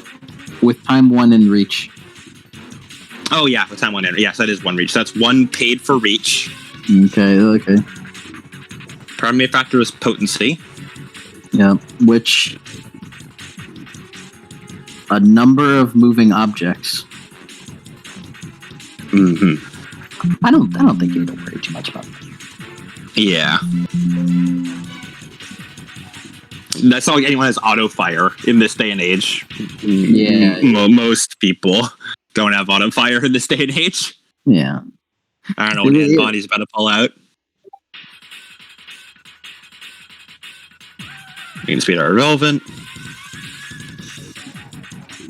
I'm going to spend a point of. I'm going to spend let's see. Okay, potency would be 3. Well, no, it'd be 4 because it's that plus that. Duration, 1 turn. I think you care more about the duration here. Yeah, I'm assuming that's in that turn. It allows you to move a number of objects. Yeah. And for your purposes, you only just have to move it as far as you know once a turn. Yeah. So I'm going to. Okay, I'm already spending 1 reach for instant casting time. I feel like this would have benefited more from primary factor duration at base. It really should. Yeah, it would have been nice. Would have been nice. I'm going to spend a reach for advanced duration. May as well keep it on for a scene. All right, keep it normal. Mm-hmm. So you've spent 2 reach so far. Yeah. And I have 1 free reach. That's 1 paid for reach. Okay. 1 for each. Time 1 for additional 1 reach. So that's spent a total of 3 reach so far. Is that with the first reach usage of turn momentum? Yes. Make it reflexive. No. I'm casting this as an instant action. No, I know. Like whenever you're using reach, so you can use. I definitely want to use that as an instant action. Or reflexive action. 4 reach spent, so 3 paid for right now. Yes. And I have nothing else I'm sustaining, so I don't need to worry about that. So we were at a minus. Does spending mana to decrease the paradox stay? Like, does it start at 4 now? Or like because you spent mana to decrease it? It's per paradox. So I'd have to spend new mana to reduce the paradox here. So it's at 3 now because you the dramatic. 3. Yeah. So 3. It's at 3 base plus 1 from my previous fuck up. Plus 2 from my. Actually, no, I haven't attuned to these yet. Because I just got them, right? Timeline wise. Yeah. So I'm not attuned to these yet, unless I am attuned to them. I'll let you attune to them. It's fine. Okay, I'm attuned to them. Okay, so yes. I'll let you attune to them because for the sake of your character. Yeah. Okay, so that is additional plus 2 paradox dice. So that is 5 right now. So that's a bonus of 5. You're at 8 right now. Mm-hmm. No sleepwalkers are watching, thankfully for you. Or sleepers, I mean. Okay. I could hypothetically. Do these people look like they'll wait one? Do these people look like they'll wait a turn? You're casting a spell. I don't believe they are willing to wait for you to cast it. Yeah, I was gonna say, like, Mark's plan was to pull out like the flintlocks to act like he's giving them back, and then use them as a tool. It's a bit too late. He already flared his Nimbus. You said like, well, I guess we have to do this, and then you go, oh, here you have it back. Yeah, that makes sense. Okay, yeah, he won't use that. He's going to use the Mudra, obviously, because that's the best. Would you like to spend any mana to decrease your 8 dice paradox? Yeah. Wait, 8 dice? Isn't it because it starts base 3? Yeah, starts 3, plus 2 for 5, plus 1 for 6. For 6. Okay. Yeah, so it's 6 dice paradox. Okay. Still not great. I wouldn't consider it ideal now. I would like to spend. I'll spend 3 mana to bring that down to 3 dice.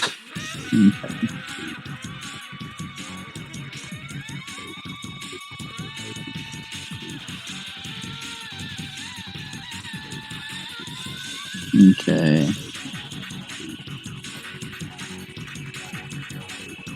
Well, actually, something I just now remembered. Mm-hmm. Sadly for you, you can only spend 1 mana a turn. Oh, you're right. I will spend 1 mana to bring down the paradox. Essence turn limits. Yes, mana per turn limit. Alright, 5 dice paradox, let's go. Alright, that appears to 5 dice then, no other additives? Yep, 5 dice, no additives. We love casting spells. It's okay, it's only 1 success. Okay. Yeah, that was good, that worked out well. Alright, and I'll let you decide what shenanigans you want to do with it. Alrighty. As I'm going to roll my dice pool with the -1, thanks to the paradox. On the subject of the spell.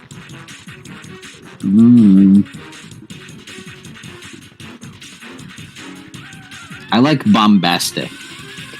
And I don't want to take. I don't like taking away. Mm-hmm. You like it going wildly out of control rather than yeah. See, this is probably why I like paradox so much. I'm a guy who started his career in wild magic. Yeah, exactly. Paradox.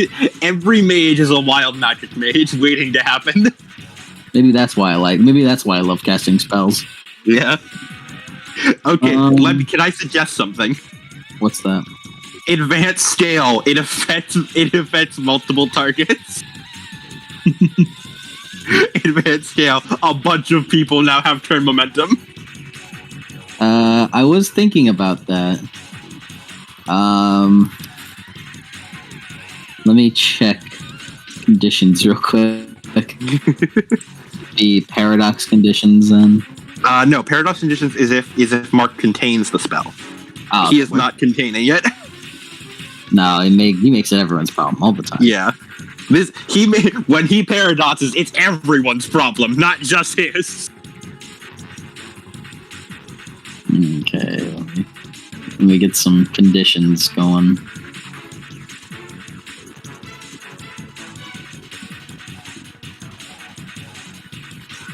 And it could be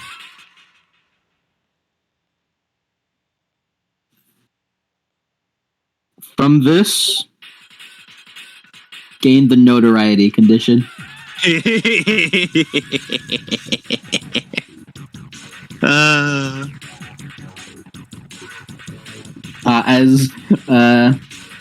Going to cast your spell. All right. A little pop up on your UI appears. They will remember this.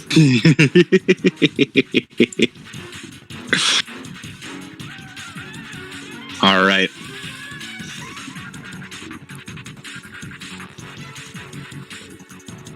Five successes.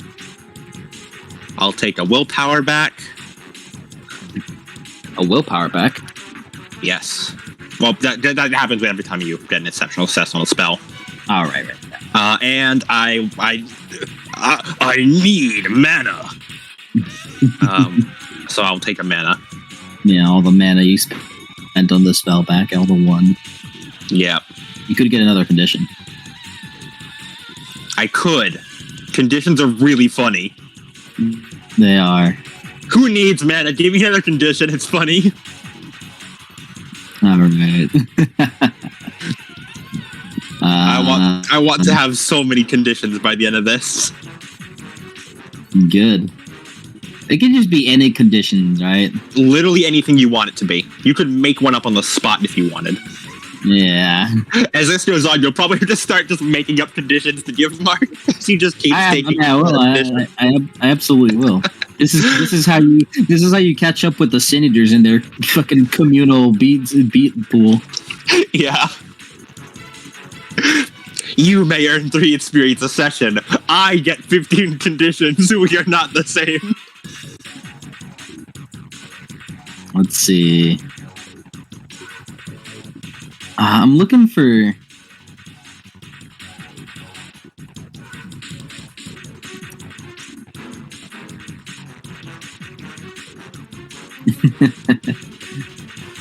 Get triumphant.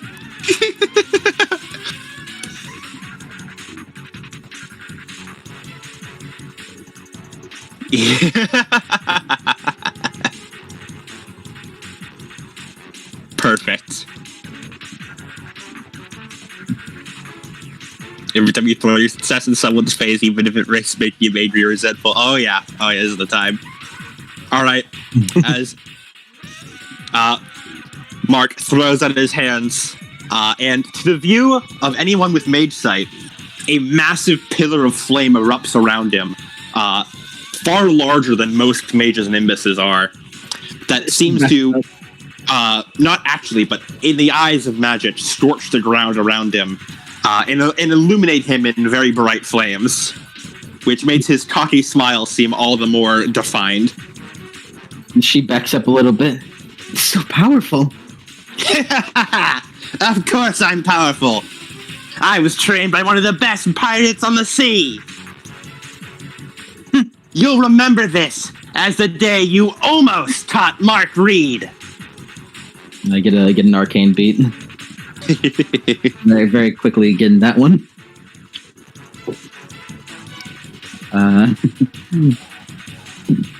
As she grumbles, she like growls, not greater than me. as she orders for the men to start getting you. Roll initiative. All right.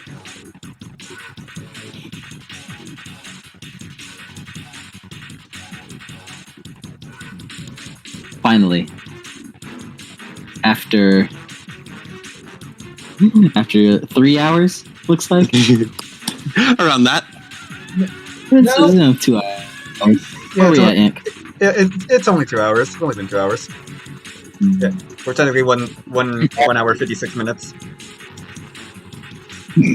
All right then. It hasn't gone as long as I thought. All right, let me roll initiative. I like the funny faces on the side of the mage. Yeah.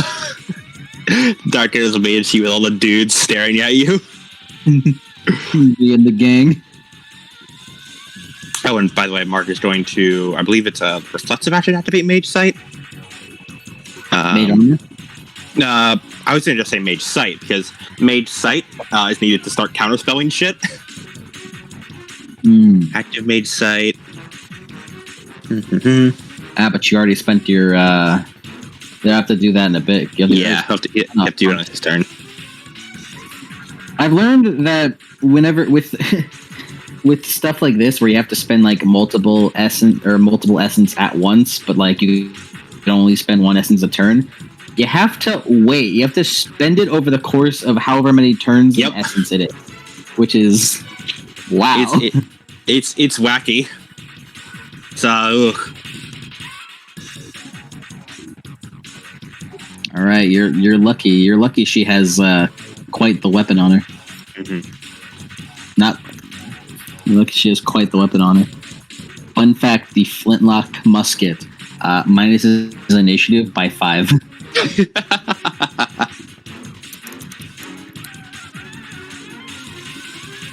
Fun fact, spells are normally invisible unless you have active Mage Sight on.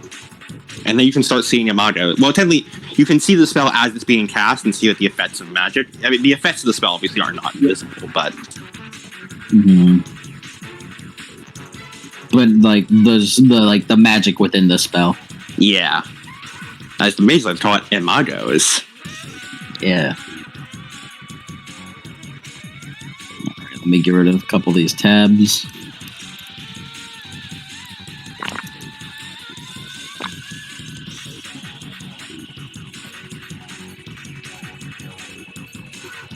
Alright, so you've got to be the worst pirate I've ever heard of, but you have heard of me. You've got quite the group against you right now. All right.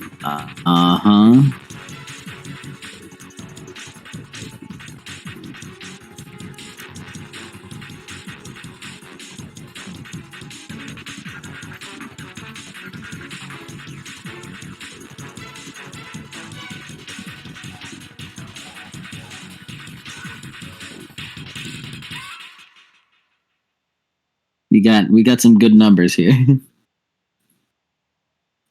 Yank, you keep track of that initiative, please? Thank you. Mark, it is your turn. All right. I'm trying to remember how much initiative the flintlock, or how much negative initiative the flintlocks give.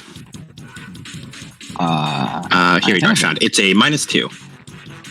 I was gonna say it's -2. It's like, it felt like a -2. As Mark, you pull out your flintlocks. Anne's turn. I'll take the rest of my turn later, you hussy. Yeah. What did you call me? Mark's initiative is now 7. I assume higher than the Saber Crew, considering his dex. Yes, absolutely. Yeah. Mark tosses back like his coat, like he flares it open, and pulls out from behind him 2 overly long, very detailed, like engraved white flintlocks with gold trim on them. And the flintlocks have a very odd design in that they are double-barreled and have like 2 of like the thing you pull back before you fire. They have 2 of those. And I have pictures. I believe you're looking for a hammer. Yeah, hammer. They look like this. And he has 1 in each hand. Her flintlock musket looks akin to that. But like, it's like a flintlock musket, but way fucking bigger. Yeah.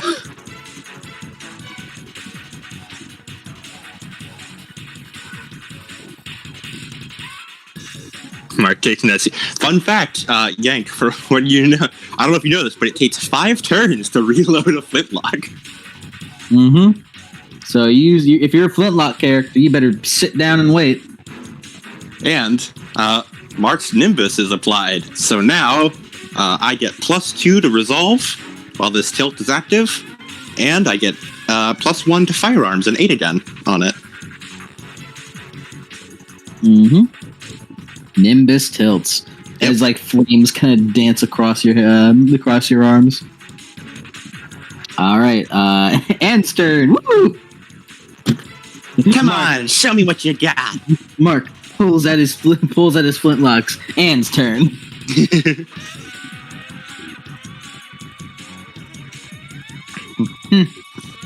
Men, get him! She like holds out her hand. It's like holds out her hand. As she will use the teamwork action. I assume you need like specific mage sight to tell what spells are active. Yeah, like currently Mark has no direct mage sight active, so he just like knows when spells are happening, but he can't tell like what spell. He can't see any specifics of the spell, but once he gets mage sight active, he'll start being able to see it. I'm just saying that for the sake of Annie. She's going to use the teamwork action to help a guy in the flintlock corps shoot better. All right. She holds out her hand. She'll use the teamwork. Which is why I was saying she does not know what spell is up right now. Yeah. And you'll be able to see what spells are up if you have mage sight that matches the arcanum, primary arcanum of the spell. Mm-mm. So if she had forces up, she'd be able to see turn momentum on. But currently, she just knows a spell was cast. She does not know the specifics of the spell. Just like Mark would not be able to tell if she cast. He would know if she casted a spell, but he would not know jack shit about what the spell did. Mm-hmm. All right, as one of the flintlock guys has a bonus. My God. And she helps him do it. She's doing this in a boss manner. As it is now your turn, actually. All right. As Mark closes his eyes before reopening them, and they seem to be glowing slightly as he activates active mage sight with prime and forces. He can now see the effects of magic in the air and see. He can analyze her nimbus, see like effects of magic on people, and I believe he can see. Let's see, Prime. Prime needs to be. Yeah, you need Prime to see the presence of any awakened spell or attainment effect, so he can see any. But he cannot tell what they do unless he has, the same mage sight active as that. Mm-hmm. He can recognize any. Oh, my nose. He recognizes any enchanted items, such as flintlocks. Her flintlock musket is enchanted. Yep. And he has forces, so he can sense the presence of motion. Also, it's labeled sight, but it specifically says that it does not rely on sight. It's like a 360 tremor sense kind of thing. Mm-hmm. So he can now sense presence. He can sense motion, and anything like that. It could be an environmental, such as electricity, fire, rain, anything like that. And if he were a modern mage, he could tell if things were powered, but he's not. It's not all right. That's only in this timeline kind of thing. Yeah, ocean. Yeah, ocean. And that is all. And I believe it doesn't mention if this is a. It does not mention if this to activate. If it is a. So with an instant or reflexive. Let's just say reflexive. Okay. Yeah, so he reflexively activates that. And for his action... On someone else's turn, right? Yeah, he activates it he reflexively activates it on Anne's turn. He already used his reflexive on his turn, technically. Yep. And he is going to... fire the guns. Alright. If a spell that she casts is of the same arcana as his mage sight, he'd be able to tell what spell it is? Yes, that is correct. Alright. But if she cast a forces spell or a prime spell right now, he'll be able to tell what it is. Any other arcanum, he'd know a spell was cast. He could see it being cast, but he would not know what it's made of. Mm-hmm. And yeah, so he's going to hold out the guns and cross them like fucking Alucard, and is going to fire into the Saber Gang. As I'm going to use the Gunslinger merit to make this a short burst, and I believe that fires 2, 3. Yeah, 3. All right, cool, 3. Don't worry, I'm keeping track of my ammo. Good. Maybe you can steal some off them. Yeah. If you live! I assume these guys have no defense against firearms? No. Alright. That is... Killing is a breaking point for mages, right? It is specifically premeditated killing or killing in rage. Self-defense is it's sort of like an iffy area. Yeah. And he's not directly aiming to kill, just hey, if I fuck them up enough, they'll stop following me. They'll stop bothering me. Someone will probably fix them if they get knocked down enough.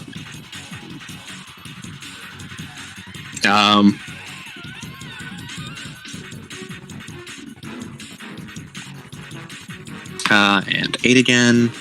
That's 10 dice. Jesus Christ, 8 successes. For that would be 10 lethal. Mark just holds out the guns and just fires off 3 shots as 3 hammers click down. Alright. And auto fire works. So you would hit 3 targets with this? He's aiming towards the saber. Are they count as a group initiative? Yeah, it's auto fire. So yeah, he would technically be hitting multiple dudes. Yeah. Yeah, I forgot to put down. There's 6 dudes in the saber crew. And okay. In the flintlock. Yeah. So he would technically be hitting but multiple dudes. I group initiative them, but they all have their own individual turn. Oh, they all have their own individual turn?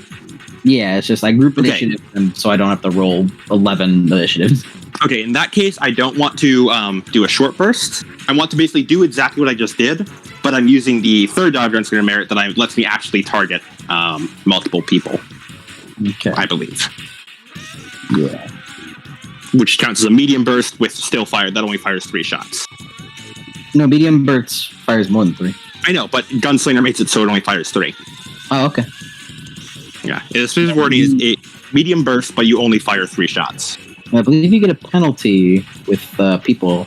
Yes. So I think You'd have to re-roll, unfortunately, tragically, with how good this roll is. well, if you roll better, Yeah. you spend. So, let me give you a -2. I don't know. what it is the penalty is that whenever you are penalty applies to all auto fire, and the penalty is every time you target an additional person beyond the first, you get a cumulative -1 to each successive shot. But normally this is balanced out because you get a bonus equal to that penalty. But when you gunslinger does not means that you don't get the bonus, so it's just the penalties. Smart would have full dice pool on the first shot, -1 on the second shot, and -2 on the third shot. That makes sense? Yep. Go on ahead. All right. I shall rock and roll. I mean, it's fine. I mean, 10 lethal to those dudes would fucking.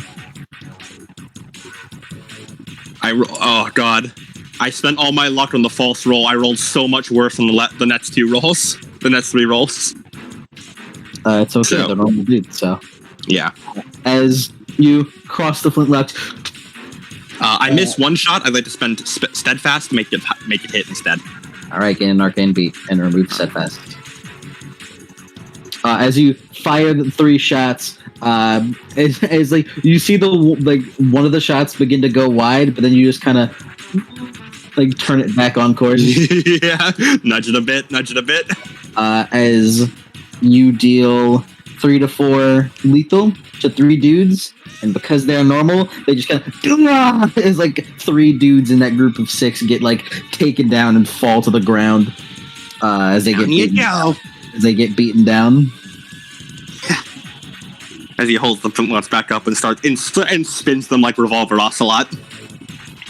Get him, men! As the 3 saber crew they start charging forward. Uh-oh. Gotta go. Mark, on his turn, does want to start running away. Run your speed. Yep. Which is 11 meters.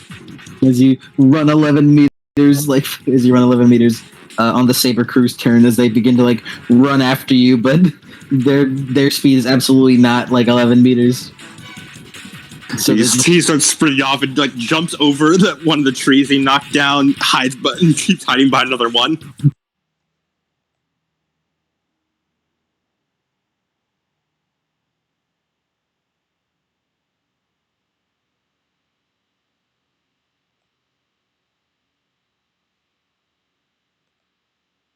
charge to start sprinting full on to waste their defense to attack you. It's not like the defense matters too much. Nope. Stay back, stay back. As they just barely make to reach to you. What's your defense?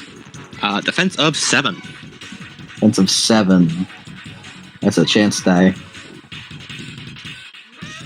It's 2 chance dies right there. All right.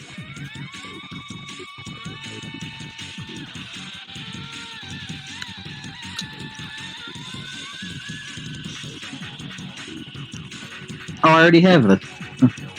That is okay. Chance die number 1. Nope. Chance die number 2. Nope. As you go to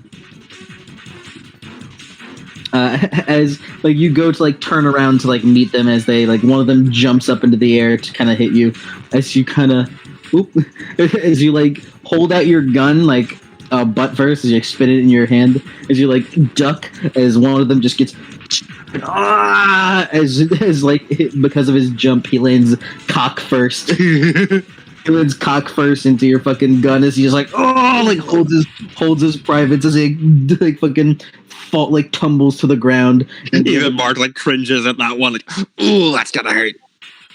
As you bend over, like, ooh, sorry, like kind of like almost taking like the phantom damage. Yeah.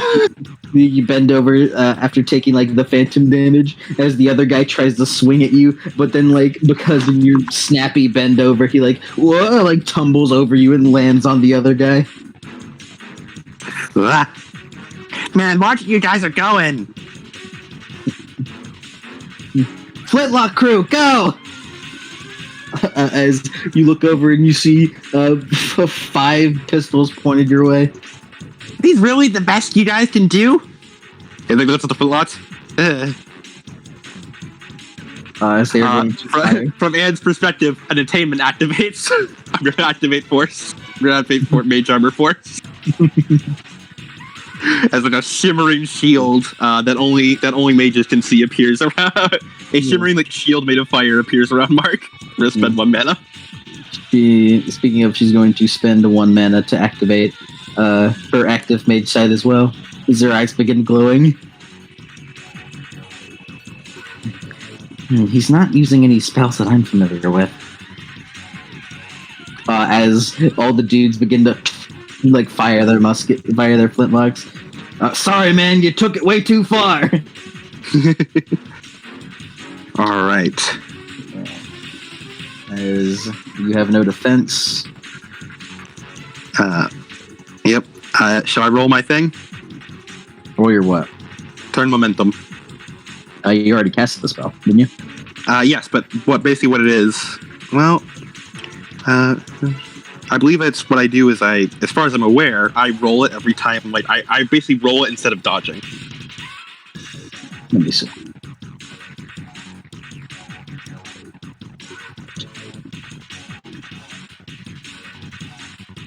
If cast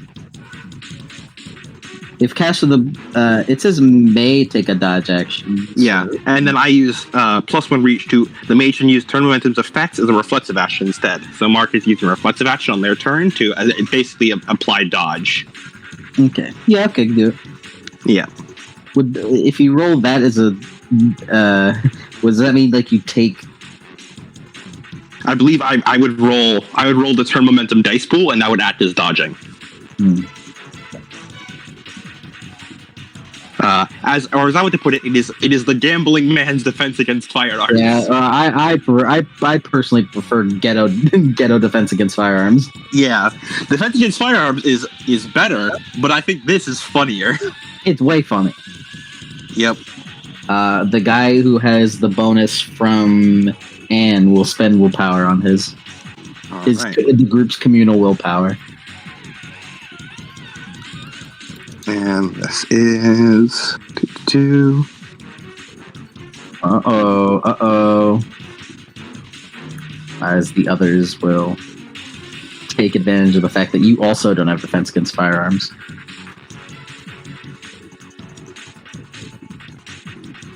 I got 5, 5, 1, 1 in that order. Damn, these guys rolled shitty except for that first guy. One of them does hit me, I think. Yeah, the one with 2. the guy who had help didn't get it, but so you said 5, 5, 5, 1, 1. There's 5 of them, so roll one more time. Oh, okay. If you 5, 5, 1, 1, 6. If you get 0 successes, it would be embarrassing. Because the last guy got 0. Alright, so you do take that damage, which is... Something I find really funny is that I was rolling dramatic failures against trees, and now that combat started, I've been rolling nothing but fucking exceptionals. Yeah. As all of them start to, like, fire. As like 4 of their pellets, including the one that received the help, just trail, bead off away from him. And considering this is Mark, I imagine it is not subtle, moving out of the way. Just straight up, you see the trail of the bullet go away. It shows a random direction. As one does manage to hit you, Mark, as it hits you right in the head. As you lean back, ow! You take no damage. You take no damage because your mage armor is 3 and he dealt 3 lethal. You rubbed his forehead. Ow! Ow! Ow! Ow! Yeah, it's gonna leave a bruise. As she frowns, back off, man. This one's too strong for you. He's an awakened. Another one. Oh, so you're a magic caster too, aren't you? That is the informal way to describe us, but yes. Informal? Yeah, obviously. We're on the high seas. Nobody's formal around here, you lame-o. I'm not acting as formal, but I'm acting as pride for what I am. So you know what? You're right. You did steal it from me. So I'm gonna steal it back as she holds up her flintlock. That's what I like to hear as he holds up both of his. As the flintlocks and the sabers are gonna fucking retreat from the fight. It's okay, we can't handle this shit.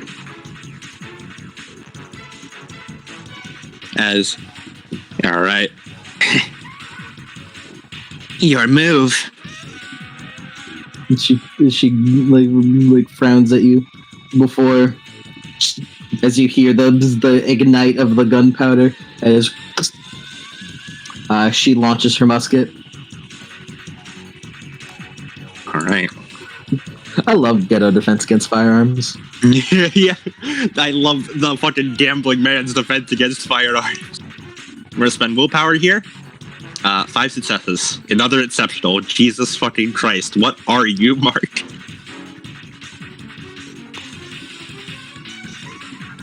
Alrighty. By the way, I want it to be known. Starting from whenever earlier, Adam, I said, hold on, I only did Sin Eater work and did nothing with mages. The entire time was me spent making this woman. It's funny. As she will use, she will not use willpower. Her willpower reserves aren't as big as yours. One smaller.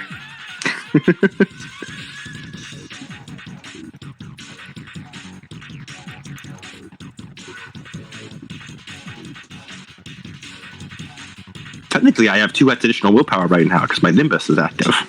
That's true.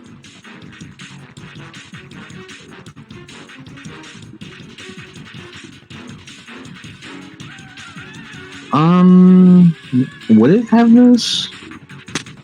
Oh yeah, it would. It would. You managed to do it.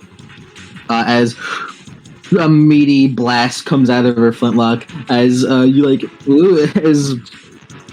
larger ball kind of flies towards you, as you just barely manage to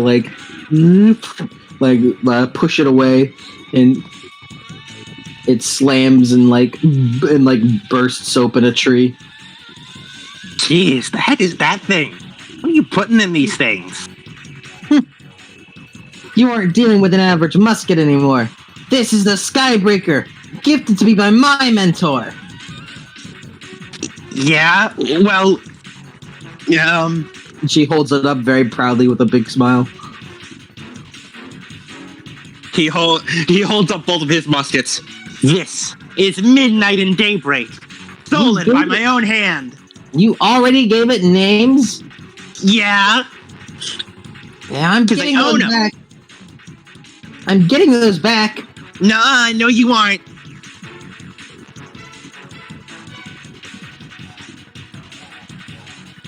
He's going to... He pulls back the hammers on both of them. And he's going to rush forward, and like leap towards her to like skid around, firing his guns. I'm going to do one short burst. You get an arcane beat for every like new supernatural thing that is witnessed, right? Correct. All right, get an arcane beat for on-screen witnessing Skybreaker for the first time. Ballin'. And she will also get an arcane beat for on-screen witnessing midnight. Nice. Daybreak. I work on screen for these arcane beats, not if you've seen them before. On screen is the best policy. Oh, this is a fucking banger of a song. Yeah, it is. Fucking Kiwami. Yeah, as Mark fucking like like almost like Attack on Titan slides around. And this is purely for flavor. He's not actually doing this, but like purely flavor-wise, magically reduces a bit of a friction on his shoes to give himself a better slide as he slides past her, firing off 3 shots. As you fire off the 3 shots, you think to yourself, "I got this." As suddenly, you see her eyes almost like shrink for a moment, as she begins to step faster. Defense of 10. Ooh. All right, that is a chance die for Mark. And he's not spending willpower next. He wasn't expecting this. Mm-hmm.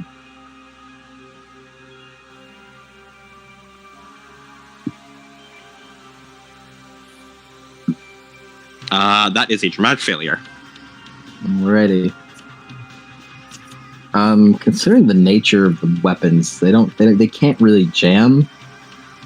So as you like hold it up, you're so surprised by like her like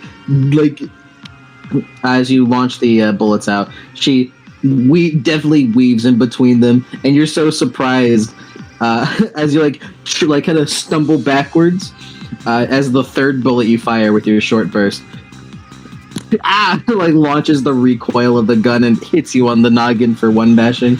Ow.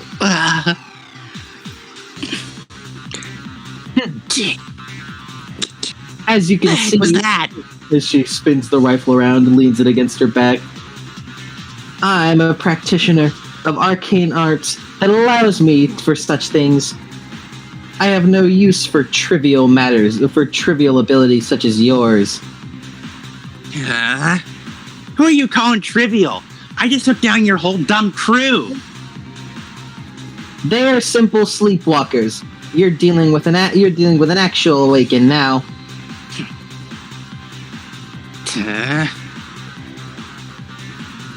What a pain.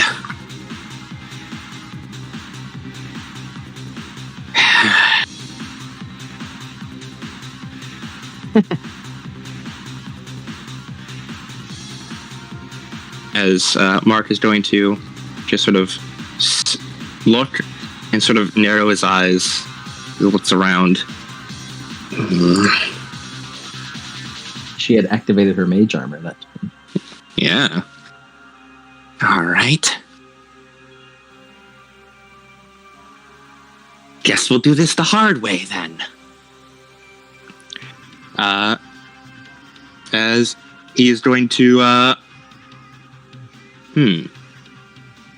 First, he's going to start just sprinting around in a circle. He's going to fire off 3 more shots just to test the waters. Going to spend willpower on this one. It's her turn. Ah, right, it is her turn. As she twirls Skybreaker around, and she twirls the Skybreaker around. Let me see here, and gains a willpower back for what she's about to do. Ooh. As let's see.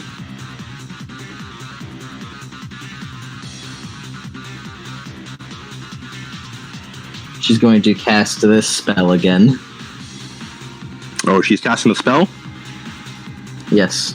Mark would like to reflexively use Prime, Universal Counterspell. He's attempting to counterspell this. So she has to do a Clash of Rules first? No, technically what happens is, after she does all her spell things, and she rolls her, basically what happens, she rolls her Genosis plus whatever the Arcana of the spell is, and Mark rolls his Genosis plus Prime. And if Mark rolls higher, then he cancels out her spell. If he rolls lower, then she gets to cast the spell normally. Okay. And Mark spends a point of mana to do this. Let's do this.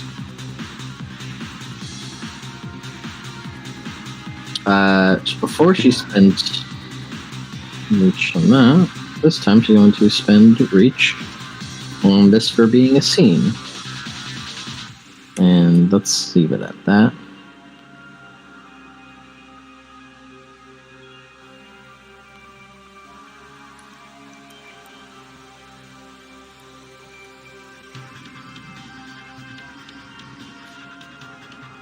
Six successes.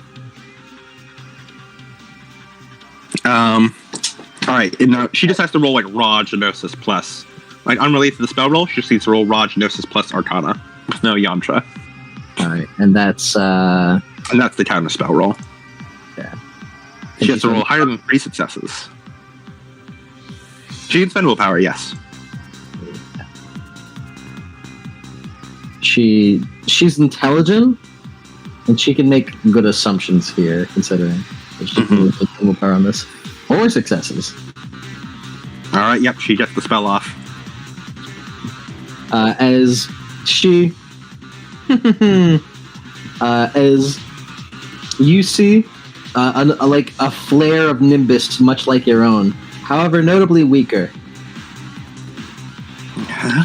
As what looks like she basically gets like as her base gets like speed line like from comic books like all around her, like comic book speed lines around her. As you go to like run off, and she like appears in front of you.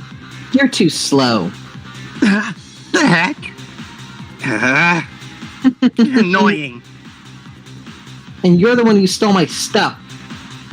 Fine, I'll just have to take you down here first. And she spins her flintlock around again, smug.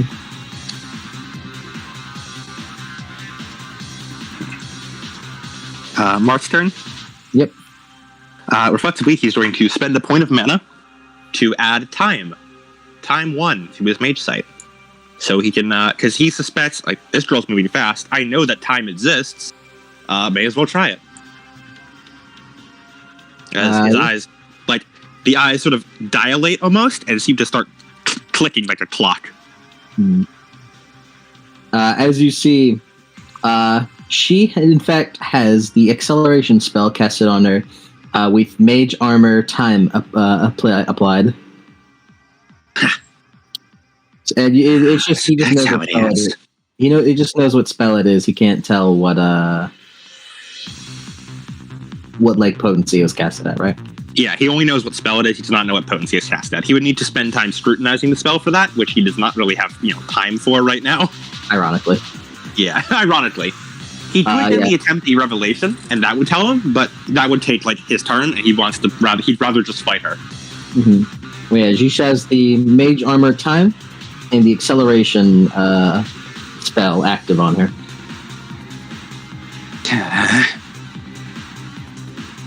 And you see that her Nimbus is in fact flared and active. What's it look like?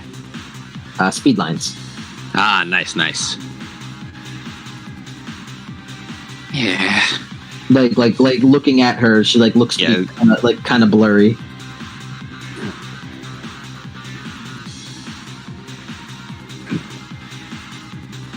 As he is going to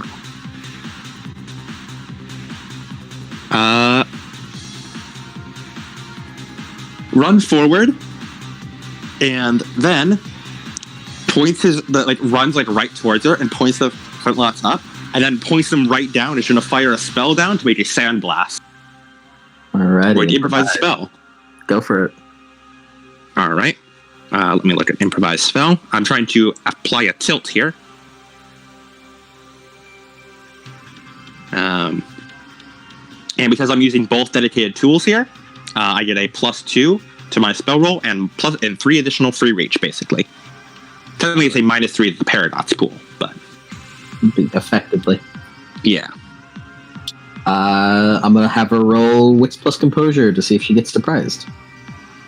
All right.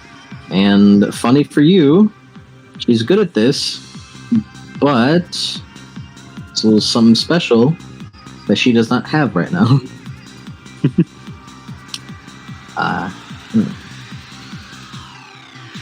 And I'll give her a penalty because she's looking down on you.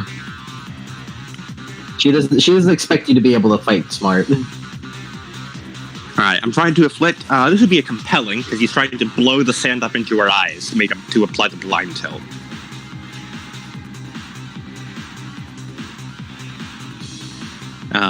And that is a non-supernatural condition, so it does not apply as ruling, and it is not persistent, and it's because it's a tilt, so it would be compelling. All right, she does just barely get one success, sadly. All right.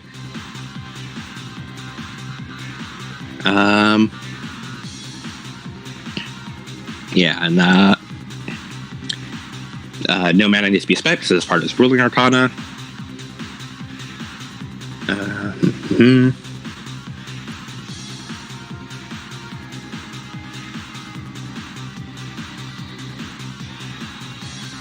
You gotta learn how to use the Tiger Drop as an improvised spell.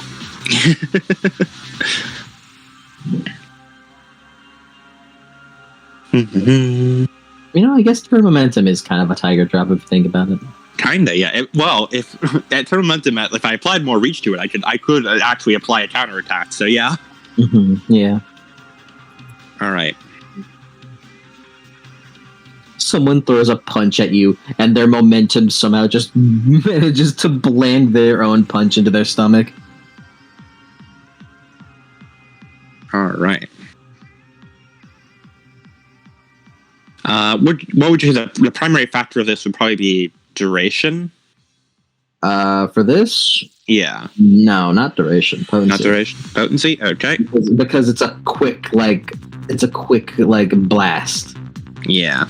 Unless you're trying to make like a storm almost. No, he's trying to it's the magical equivalent of throwing sand in her eyes, but with extra magic. Alright. If you were trying to make a quick little persistent tilt, then it would be duration. Potency. Yeah. And he's going to make an aim spell, which is things from the. Would he be firing? He'd be firing this at her, technically, wouldn't he? Because even narratively, he's shooting the ground, but technically, it's targeting her. Yeah, it'd be her. Mm-hmm. Her defense is still 10, despite acceleration being up. Okay. It means she is continuously looking down on you. Okay. I have 3 free reach here. 1 free reach. Instant casting time, obviously. I'm going to make it advanced potency, which means she has a. I believe it gives +2, or it -2 to the withstood trait. Also, it just occurred to me. It just occurred to me. Does potency, does paradox, does it stack in a session or does it stack for the character? Like if you enact paradox and then she just does paradox, does it per character? It stats per character. Okay. And the stats of the amount of paradox per scene, the amount of paradox cast multiply, it applies per scene. Okay. So next scene, Mark would have his paradox count reset, and Mark's paradox count does not affect Anne's paradox count. Let me roll paradox for her because I forgot. Did she overreach? She overreached with acceleration. Okay. She overreached by 1 purely because I forgot to spend reach to make it instant. Okay. So that would be 1 dice, correct? It'd be 1 dice, yes. Unless, actually, is her Skybreaker her dedicated path tool, and if so, did she apply it? She did not apply. She did not apply it? Okay, then yeah, it's 1 reach. She has one. She had triggered 1 single paradox. It is her path tool. Shush. Yeah. Spoilers, it is her path tool, but she did not use it. Yeah, she didn't. Yeah. I getcha. Okay, no paradox for her, but we'll keep in mind that that starts at 1 now. Yep. All right, I can move. He wants to make this. He wants to make this 3 duration. Actually, no, he'll make it 2 duration. And for a -2. And advanced potency for +1 reach. We'll power up. There it is. And I realized Mark would already have he'd already have like a +1 to Paradox just because he's cast Paradox before and it stats. Yeah. But thankfully his dedicated path 2 already brings that down to 0, and he has 2 still free -2. Mm-hmm. And just tell me what I need to roll, son. yeah, I'm trying to. Yeah, I don't think there's anything else I want to spend. Wait, no, I need to spend I need to spend 1 reach to because I've already hit my spell limit, so I need to spend 1 reach to do that above. Man, it just kind of like occurred to me truly that this is the first time you're playing a genuine mage. Yeah, this is the first genuine mage we've seen. Like as a player character that isn't like a plot NPC. It isn't a plot device or like not a mage. Or like a background character or just not a mage. Yeah, but the uses mage stuff. Yeah. Okay. I occurred no paradox because my dedicated path tool canceled it out. Normally it still applies, but just as a chance die. Dedicated dedicated tool, not dedicated path tool. Normally, a dedicated tool, even if the subtraction like brings it down to 0, it still applies like a chance die and still adds the paradox. But again, because Mark is playing with fire and that's just what he does, and he has 2, it fully cancels out the paradox entirely, so it doesn't even increase his count. I should put a paradox dice roller. Yeah, you should. This is a good thing to keep track of. This is a good thing to learn that we need to keep track of. I forgot how much we need to keep track of. Like, all right, these people have built up this much paradox dice. Mm-hmm.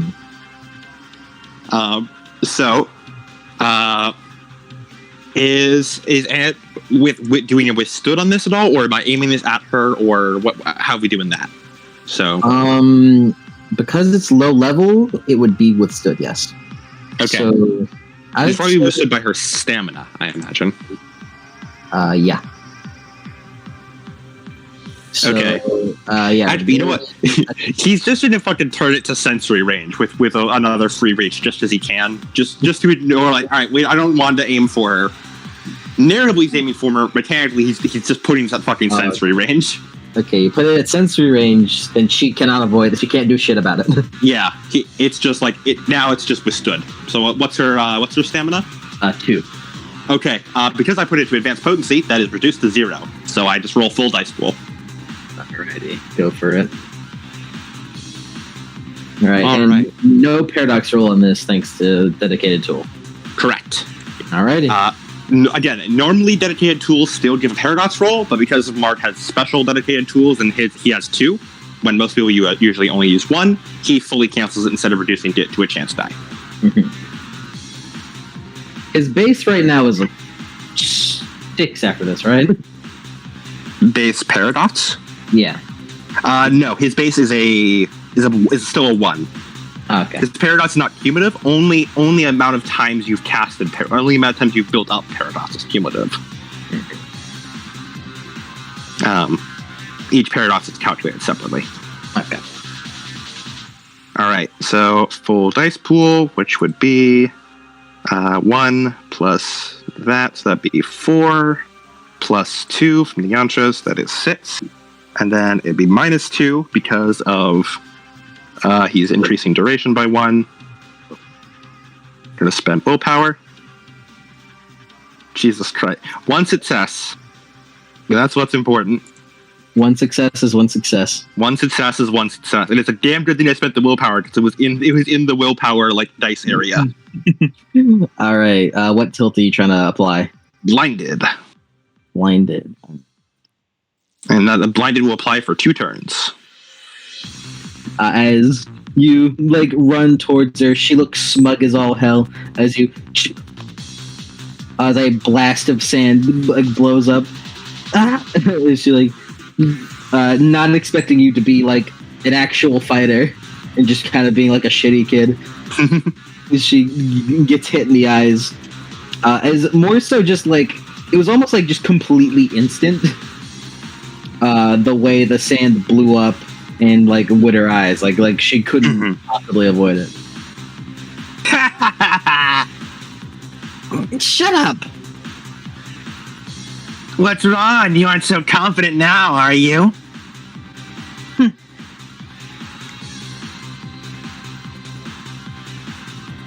Yeah, keep talking.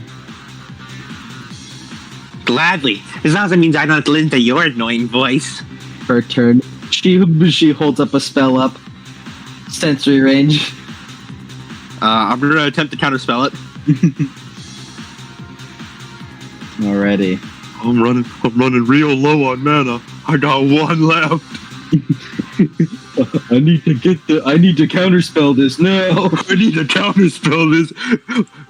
Wait, Mark may be laughing. Do not be alarmed. He is losing. I need to counterspell this now. Genosis plus. Yep, Genosis plus primary arcana of the spell. Let me just roll that real quick.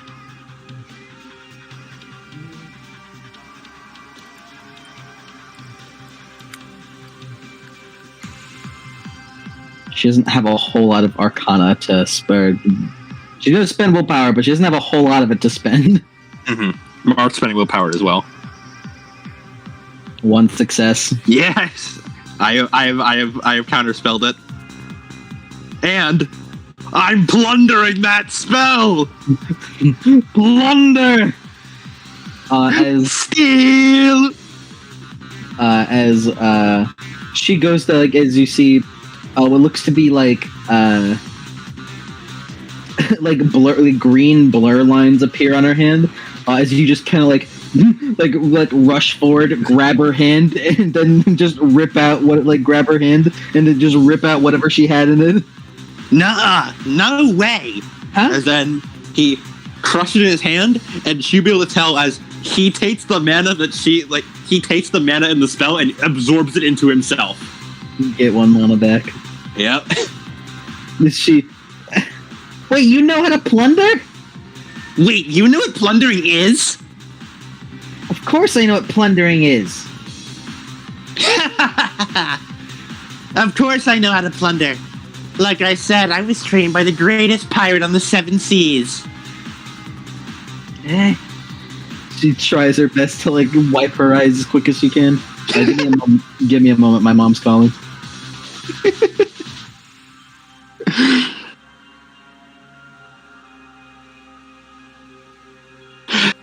Yank, let me introduce you to the funniest fucking merit of plunder spell.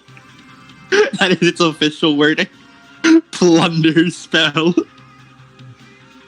Which lets you, quote unquote, plunder mana from enemy spells.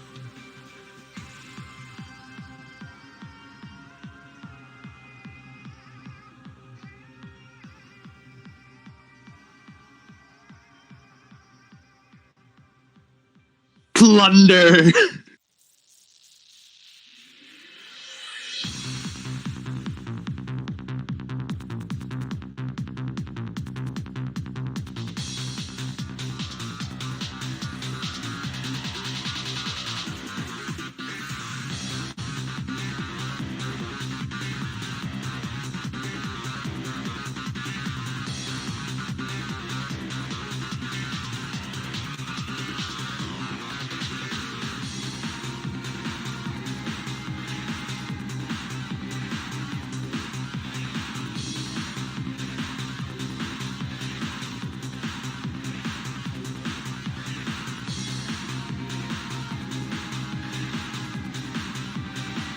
Well then.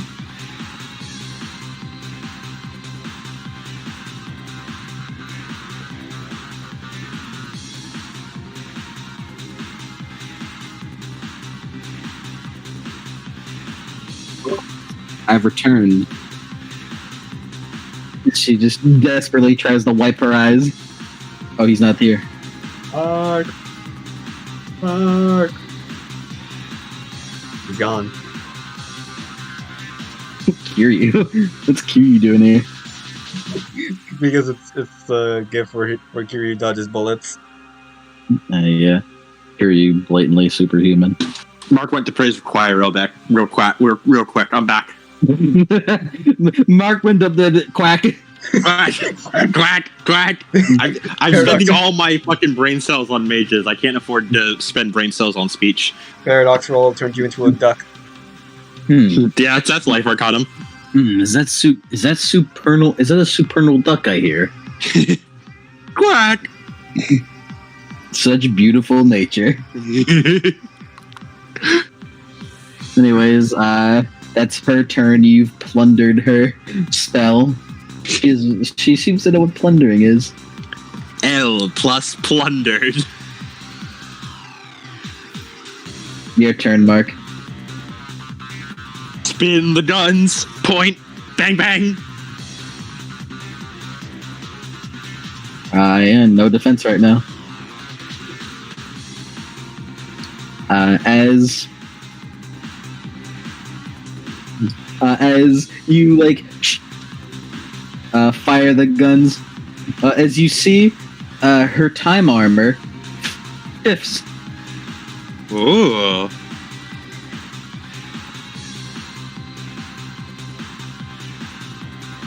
Three successes for 5 lethal. All right, as let me remember myself. As she takes 2 lethal, as it hits her body and manages to pierce, but it looks like it did very little damage, as she seems to have activated mage armor of a different kind. Mm-hmm. Huh? Yeah. Why didn't you just stay with that one? Because I can't use it, obviously. Huh? She is... Also, let me put down her health. I don't... 1, 2, 3, 4, 5, 6, 7. Doesn't have her health put down. Hmm.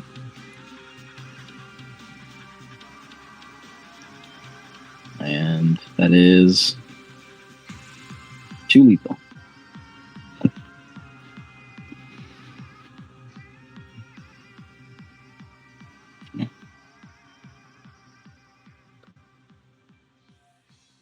So you know what a plunder, huh?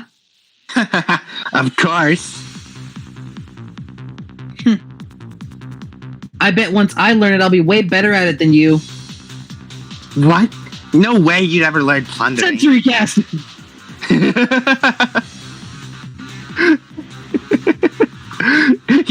You know what? I'm not even going to stop this. He wasn't expecting it.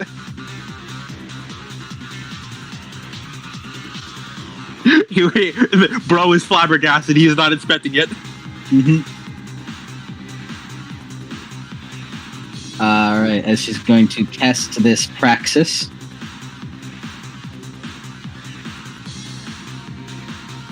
Which is... You bastard, why didn't you put what level it was? It's because I made this sheet in 30 minutes. Here, I know.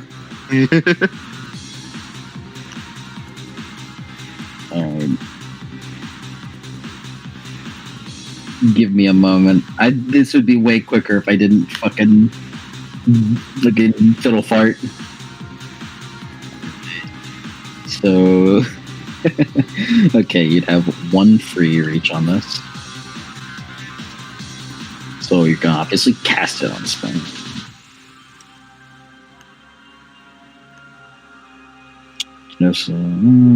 Go on, Bonnie. Paradox, you know you want to. Shadow Wizard Money Gang. We love casting spells. Hey man, no one ever said that she wasn't a part of the Shadow Wizard Money Gang. She loves casting spells. She is gonna paradox here. We love casting spells. All right, so that gonna apply her mudra.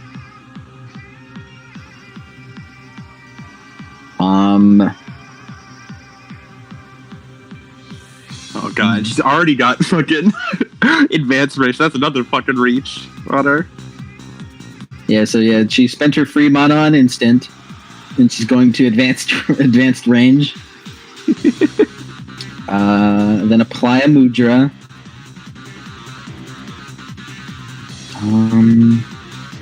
She's going to save her willpower. What's the factor on this? Damn it, mage. Damn it, mage. There's one thing about these PDFs that I don't like. It's whenever I'm like trying to look through them, and then I look away from them for a while, and then I come back and it's like, oh, I can't load the preview, sorry. Yeah. Alright.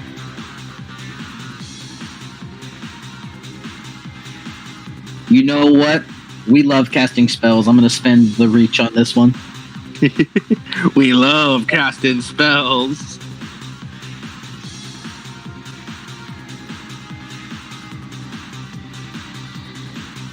I believe that's all. Let's take a penalty to increase potency.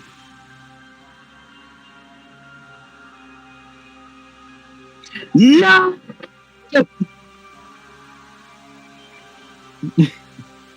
It didn't work. Oh, She got 0 successes. can always spout a trail here. She got 0 successes. No, it would have been good.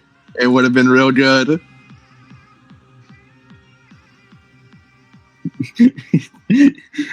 I'm gonna activate Paradox and then use that to give her the steadfast condition.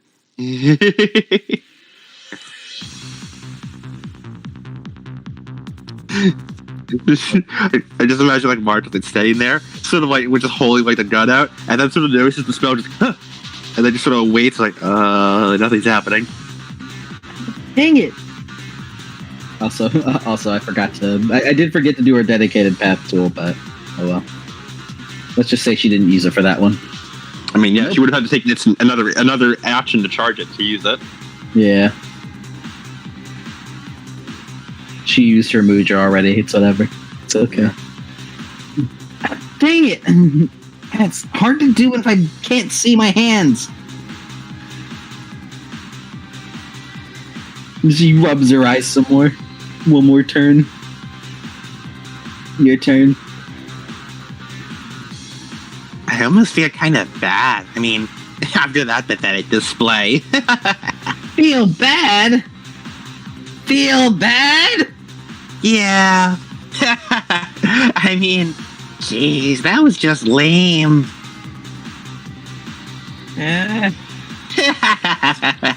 He spends his turn laughing. Do I fulfill the beat requirement of triumphant? No, you already did that the scene, sadly. Okay. He still spends his turn laughing. At no financial gain.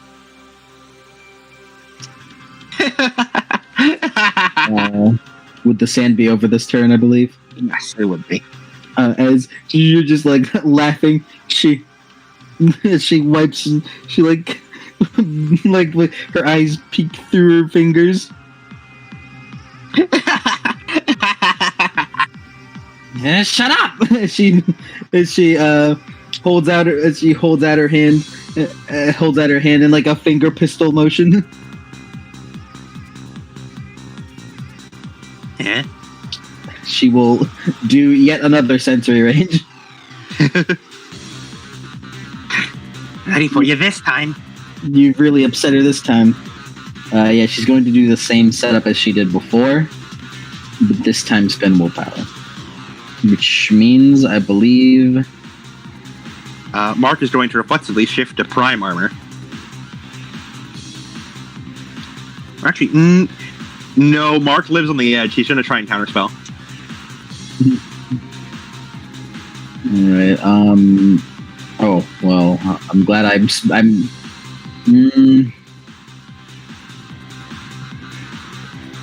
She is angry right now. She'd spend her willpower on this. All right, let's roll this. Martian to spend his willpower as well.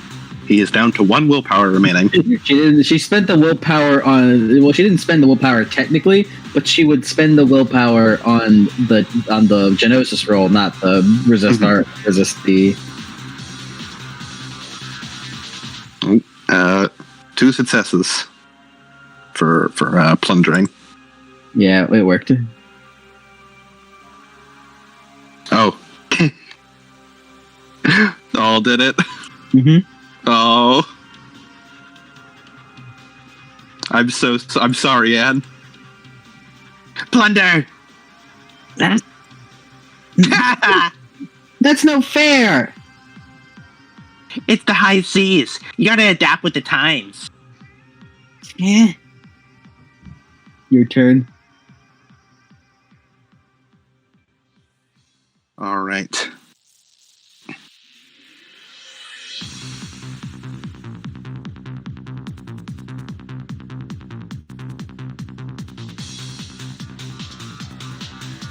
While I look at something real quick.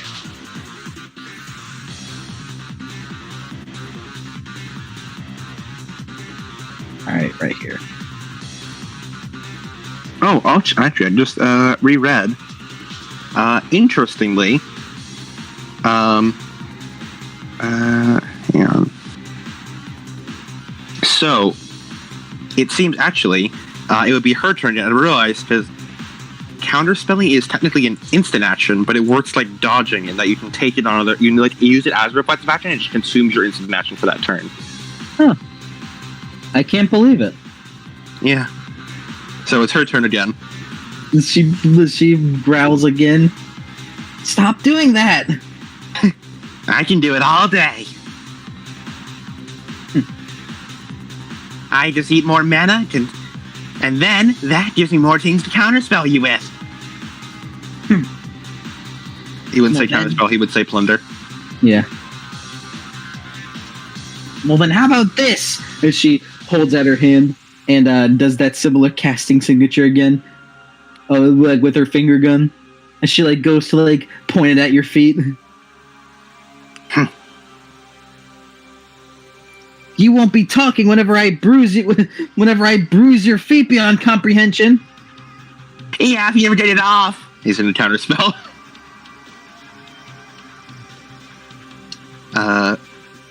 This time she will spend willpower on it.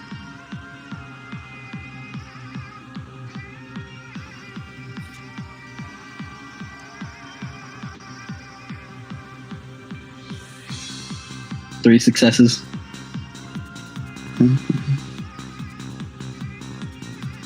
Come on in. Come on in. Oh, I don't. Does this actually not cost mana to counterspell? I wouldn't imagine it does. Yeah, it does not. It actually does. It does not cost mana to counterspell. Only if you are counterspelling someone who has a higher Arcanum rating than you, and if you have Prime with Universal Counterspell, you don't even need that. Mark can counterspell for free. Yeah, I imagine. Makes sense. Okay, so he's actually been gaining mana. Outstanding. Okay, he's gonna. All right.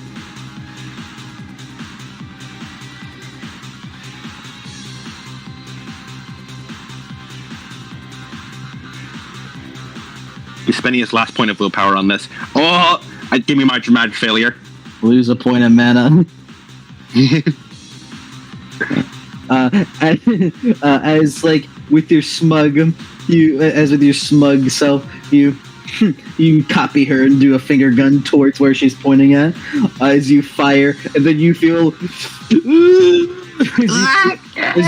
as you feel like energy being sucked out of your fingertips. As you lose a point of mana and she gets one. Ha! What? Did you just plunder me? No clue! As she gets a spell out.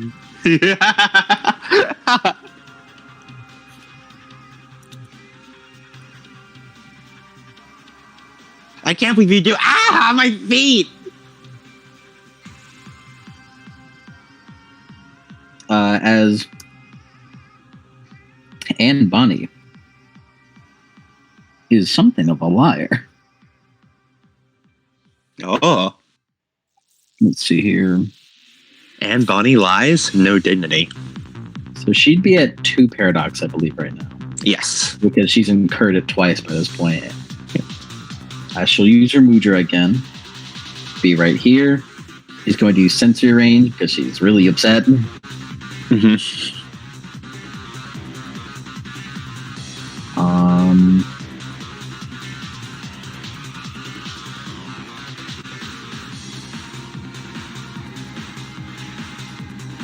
This would be duration more than anything. So it would be that.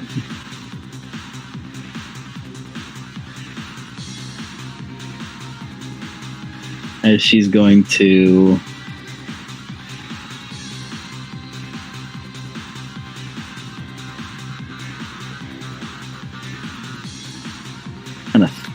kind of get it down here. Okay, so do that. Probably have done that. So she's gonna spend her last willpower again, as she got one back due to her vice, which I'll just tell you it's arrogant. Yeah, that tracks. And she's gonna sensory range this, instant it, and let's up the potency for good measure. Let's double the potency for good measure, or advanced potency. I mean, Yeah, that gives a -2 to Mark's withstood trait. As if she's at 2, he overreached for 2, so she should be at 4 right now. Mm-hmm. She's going to spend the mana that she just got from you to lower it by 1. Well, actually, she's going to spend 2 mana. Mm.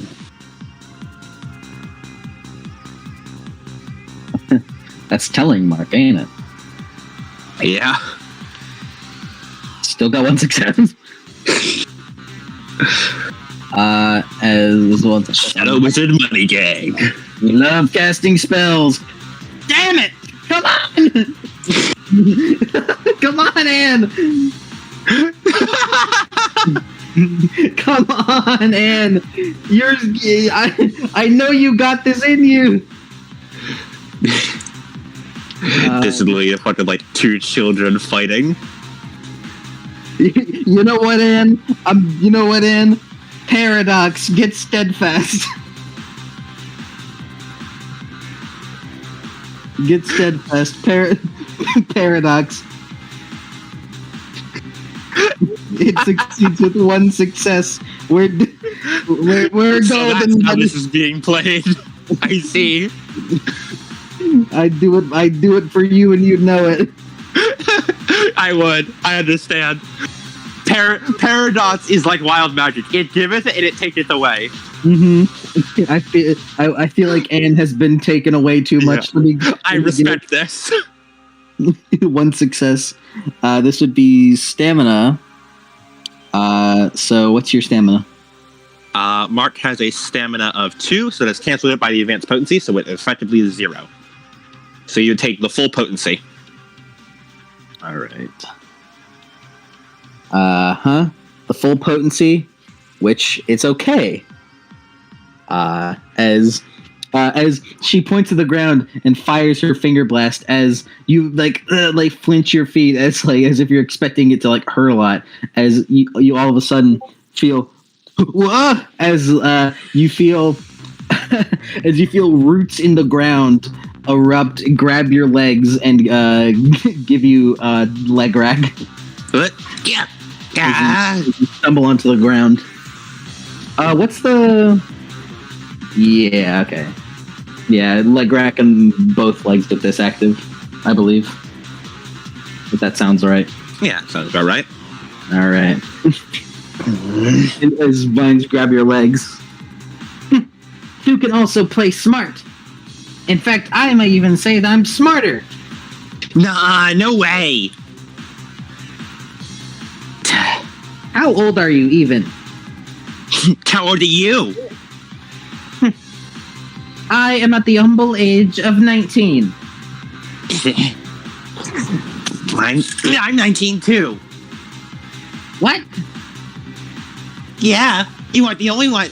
You aren't the only 19-year-old prodigy mage. Ha! But I'm more of a prodigy than you are. No way. Yes You're- way. It's my turn again because you use your turn counterspelling. Gun!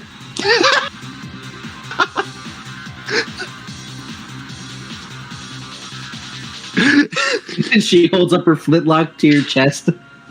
All right, I'll roll my gambling man's defense against firearms.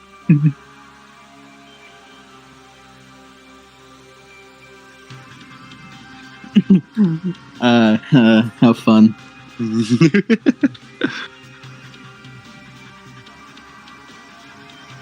Oh no, 2 successes on my defense roll. Uh-oh. Uh-oh. You might be taking some damage.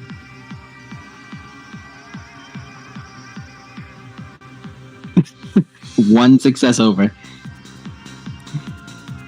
As you take 4 lethal. Jesus. Oh, I would say, wow, her thing does 3L base. I'm like, wait, no, that's actually pretty normal for a gun. Wow, For that's a- that's a gun. That's a gun. It's one above your pistol. Yeah. Once the smoke clears, Mark is entirely fine. His armor blocked it. Yeah, Yes, he has 3 from forces, and then he has 1 from his from armored clothing. oh, true. So he's got a total of 4 right now. But it only applies to purely physical things. Anything magical would only go for the general armor of his outfit. Because forces can't block that. This vine trap lasts 3 turns.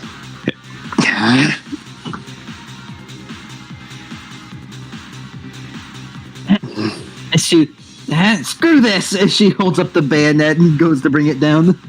Uh-oh. Your turn. Mark holds the gun and then points it down towards his legs as he's going to cast a spell. Shadow Wizard Money Gang. I would like to ignite the gunpowder in the barrel and use it to make a jet of fire to burn the roots away. Hmm? I feel like Mark is activating the same sort of like Sammy brain in me of use the environment and in creative ways of using magic that aren't just shoot it. Good. Good. I feel like it's just a mage thing. Yeah. It's the cool thing about mages. You can do cool shit like this, like creating a little sandblast or her making the roots. All right. This would be compelling because it's igniting a bunch of gunpowder, I'd imagine, right? Oh, also, it just now occurred to me. Oh wait, no. Never mind. I was about to say it occurred to me that her acceleration is over, but no, she kept that. She has that for a scene. Mm-hmm. Yeah, the advanced duration. Yeah. Oh yeah. By the way, has she been spending her additional reach to cast spells over her basic advanced thing or basic amount of things she can hold? Like spells spells that she has active at once? Yeah. No, she's only had 1 spell active. All right. Cool. Unless this counts. Yes, it does. There's a duration to it, so that she's holding this spell as well. So she would need to have spent an extra reach on it to keep it up. Let me roll that paradox with 1 extra die then. Yep. That earlier paradox. Yeah. Nope. Even got a 1. Mm-hmm. Yeah. Because you can have a number of spells active at one time equal to your Genosis. Like I'm pretty sure casting additional like one use spells, like shooting someone with a spell wouldn't count, like what Mark's doing. To just like do a quick burst. But if you're holding it up for longer than that, like keeping a spell active, then it starts kicking in, and you can have a number. You technically can have unlimited, but for each one you have over your maximum, you have to spend additional reach to keep them active. Mm-hmm. So, for example, you have a Genosis 1 and you had 2 spells up, you would need to spend 2 reach to get a 3rd spell up. Alright. So what about if you're Genosis 2? After Genosis 2, you could have 2 spells up, and then you would need to spend 1 reach at a 3rd spell up, and then 2 reach at a 4th spell up, etc., etc.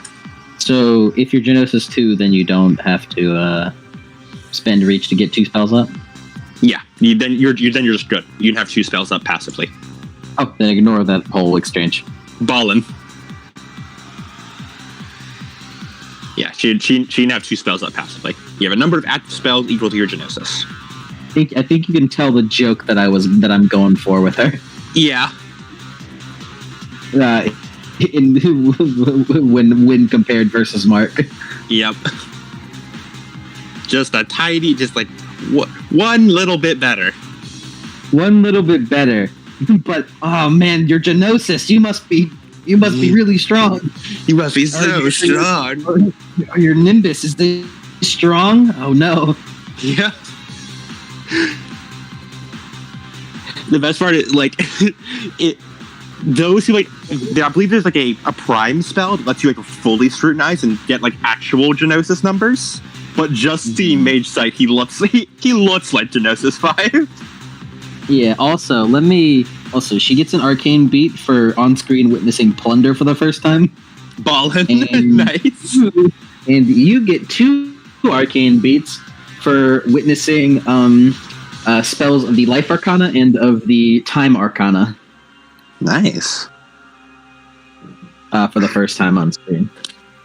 Man, this is what it means to have a rival. We're truly each other's beat machines. Truly. All right. Aimed spell, point downward, point blank, just burn the roots. And I'm going to... All right. Yeah. This is a potency thing, I imagine? Yep, absolutely. Yep. So that'd be 4 potency. This is 1 reach. technically a delayed counterspell. Yeah, technically. I imagine it would be... What would it be withstood by? Her Genosis? Yeah, because I imagine it's going to be withstood. Potency, oh yeah, potency the spell. Made sense. Which she casted it at. Advanced potency lowers the withstood trait. Yes. Let me look at exactly what advanced potency does. So I believe it affects the withstood trait in a few ways. I'm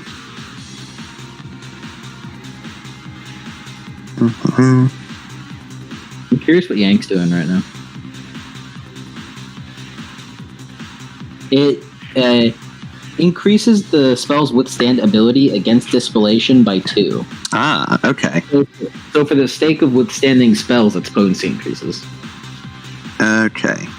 Which means that its potency is 5. Mm-hmm. In this case.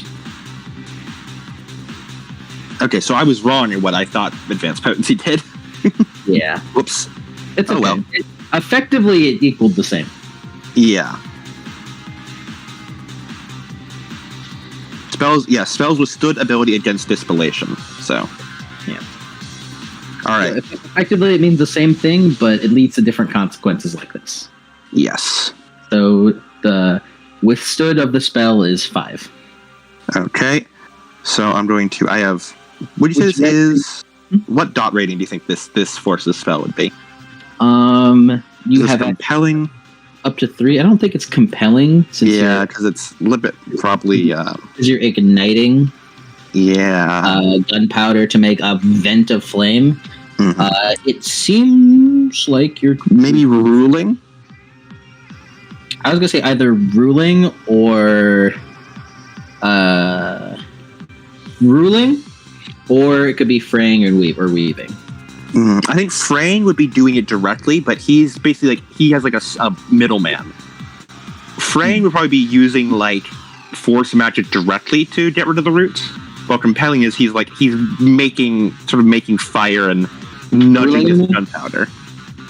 Ruling, you mean? Yeah, he's I think it's ruling. Yeah. So yeah, ruling. Just like one example of ruling is like making water flow uphill into an unnatural shape. Would you like to use advanced scale to make a giant jet of fire to hit her? No, because I'm aiming this towards my own legs. I think that would hurt. You don't know that. This spell is brought to you by by the Shadow Paradox. Right, do it. Go for it. Okay. Yep. I'm going to. Oh, all right. So I would have 2 free reach, I believe.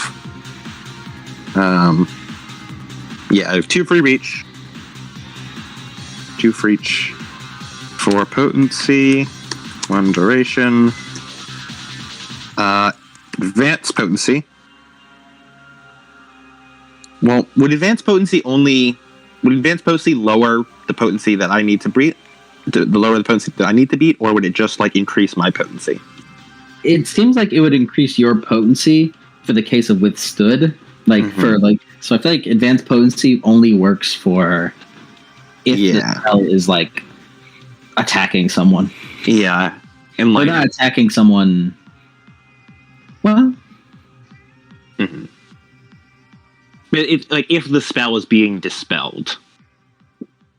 Yeah, well, I'm trying to think because this is withstood, and yeah, no, this would work.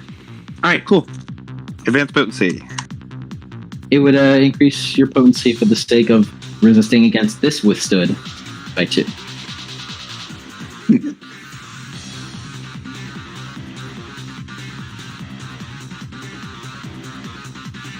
Okay, I've used up all my free reach. Advanced potency. Although, if you manage to get the spell out, so long as you reduce its withstood to 0. Yeah. Potency of 4, so that would leave me with 1 potency remaining, which is enough for me. And I'm going to cast this. And potency of 4, and then added on the... Yeah, so it has effective potency of 6. Yeah. Alright, let's hope you succeed. And let's get those paradox ready! Actually, no paradox here. Oh, true. Oh, yeah, Yep. you only free. Yeah, and even the ones my built-up paradox stuff, I used only free. The And my dedicated tools help me out here. I'm gonna roll. Dedicated tools, even while singular, that you have for like a singular dedicated tool, you have to pick whether or not it affects paradox or is a yantra. Yeah, so that's only like so for Anne, her 1 dedicated tool would do both. It would give +1 paradox plus 1 dice bonus to spell casting and -1 paradox dice. Okay, so and she would have to decide that over a yantra to use this turn, and if she wants to use that and another yantra, she has to charge. Yes, and she gets the effects of both +1 and -1.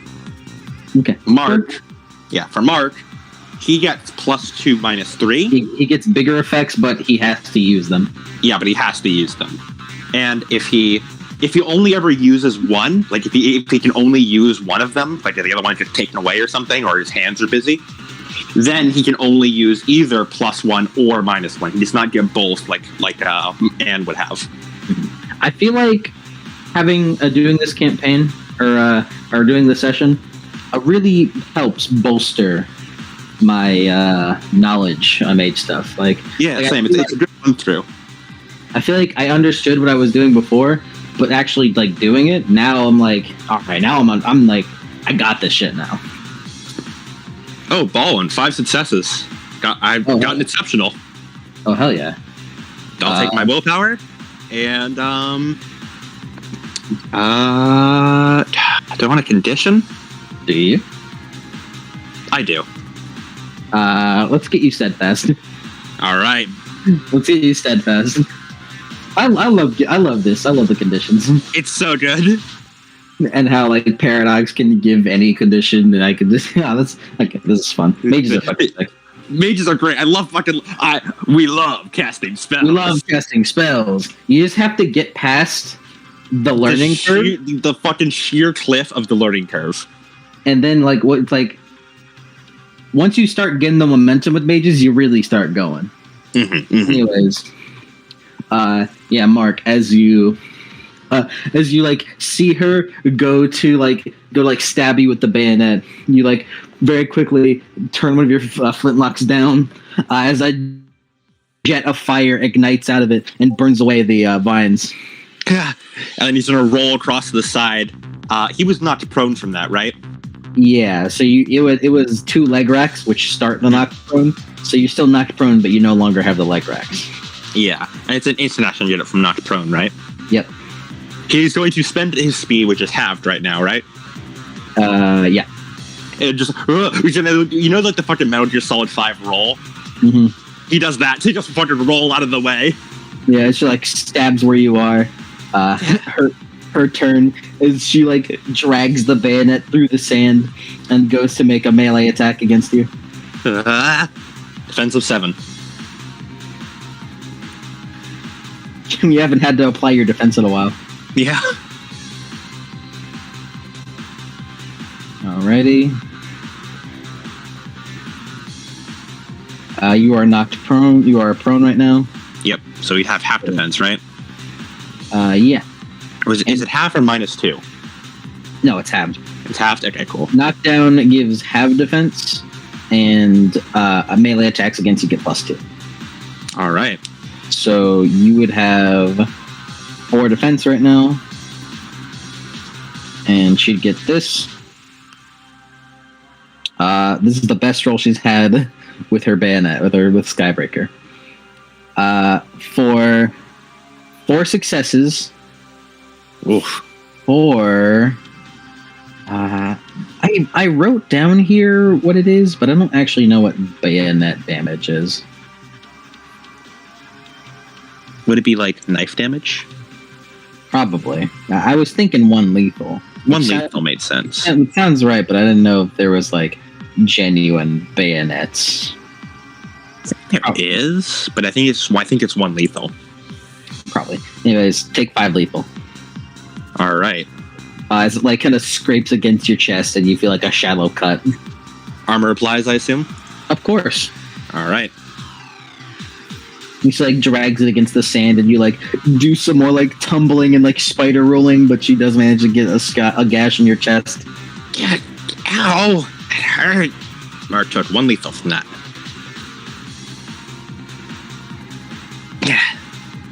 So you're at like 1 bashing, 1 lethal right now? He is at he's at 3 bashing, 1 lethal because of his earlier shenanigans with the trees. Mm-hmm. Wait, no, those healed because of 15 minutes. Mm-hmm. Yeah, so he's 1 bashing, 1 lethal.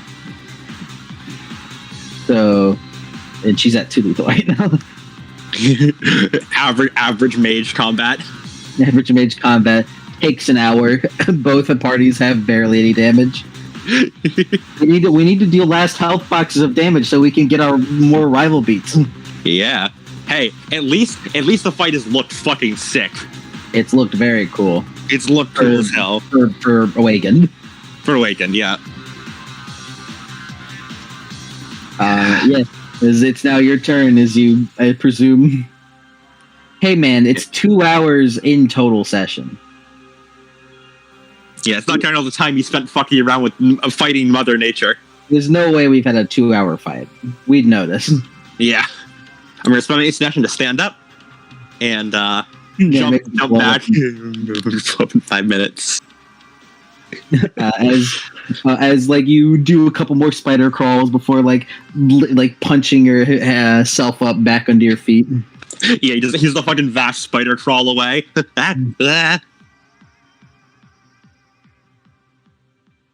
As you stand up again, you face down each other. He has both flintlocks pointed at her.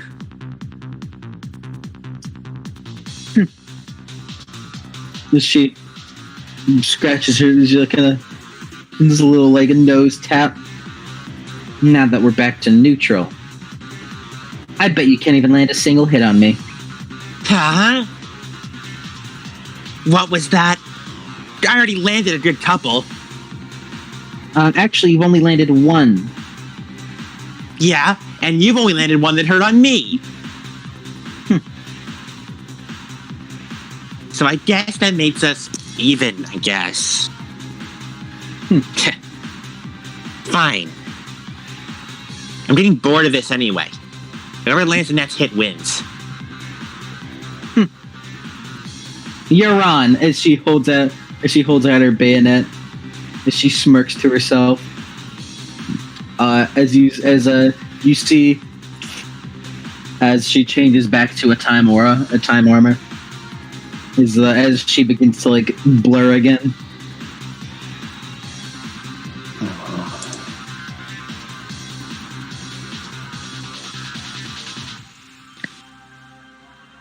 I believe it's her turn.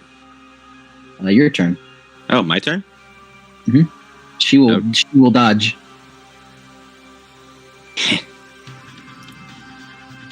As Mark smirks, holds up his pistol. You know, you're a real cocky person, aren't you? I have good reason to be. Really? You think so? What? I know so. Is that focused on Bert beating me? Whatever tricks you're trying to play, I don't think they're gonna work. He is going to fire a shot at her. She's going to roll her dodge. As you see, her nimbus that has been flaring finally, like, shimmers a bit.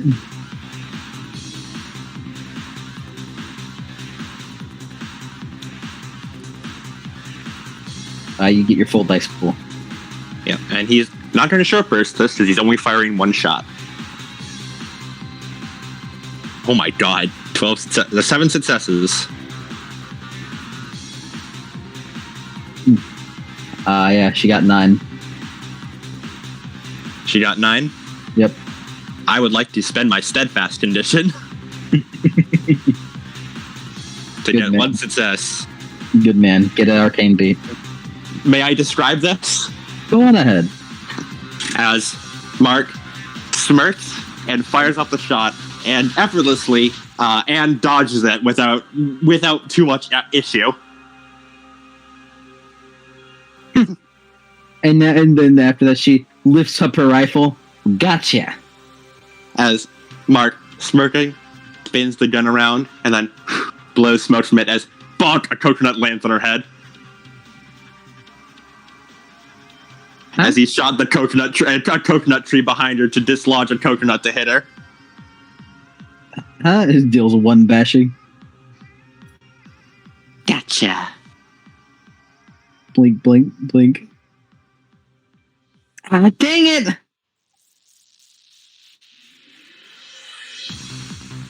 And he does a dramatic holster of both the flintlocks.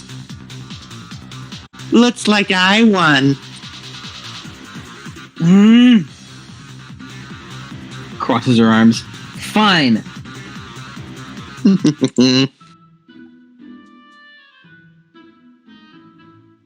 Sucks to suck. Don't think you've won just yet. I think I've won. But this isn't over. This is only one battle in the entire war. And you're going down. Fine, if you really want to keep humiliating yourself, I'll be happy to keep going. Anytime you want, just come find me and I'll be happy to show off how much better I am. She holds it as she like digs into her back, or like digs like behind her, and pulls out something that appears to be like have been holstered, and her coat has been covering it the entire time. As she pulls out what looks to be like a leather bound book with sigils of with your mage sight. Your mage sight, you can tell what arcana it is, right? He has Prime, Forces, and Time active right now. Okay. And Prime is the arcana of the supernal, so he would be able to tell if it's enchanted at all. He wouldn't, unless it falls under Prime, supernal, and he'd need specific Prime spells to analyze it further, but he'd know what general arcana it has. He'd know what general. If it falls under Prime, forces or time. Then you don't know what it is. But All you do know it appears that she's holding a grimoire. Mhm. I'll take you up on an offer. With this, with this, it has a spell that lets me know wherever you are at any point in time. Yeah. And by you, I mean your guns. My Huh. guns, but... Those things are a giant alarm that lead me to you at any point in time. Is that even gonna work on the sea? Tracking spells like that are garbage out here. Maybe if it was a standard tracking spell, but it was a tracking spell gifted to me by my master.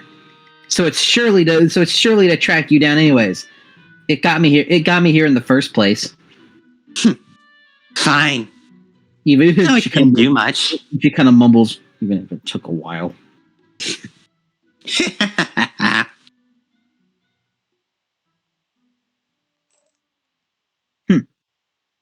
Besides, my cause is so awesome.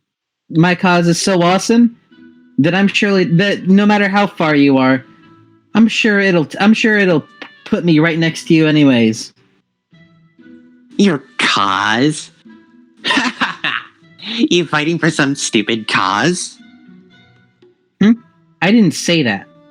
I said my cause in this war front. Oh. You're thinking too much, idiot. No, you're the idiot. Mm. She holsters the grimoire. I will bid you adieu.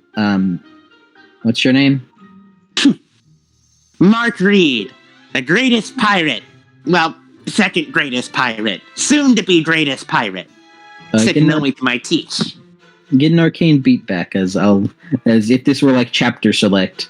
The scene would have ended when the fight ended, and this is a new one. Ah, nice. And don't you forget the name of Anne Bonny. Fine, I guess I can try to remember it. I bet you wouldn't remember it anyways. You look like you can't even remember the first 5 feet ahead of you. Huh? You take that back. Nope, Bold words for someone who didn't even notice the coconut above her head. because I was busy. I'm gonna get something to avoid that next time. Yeah?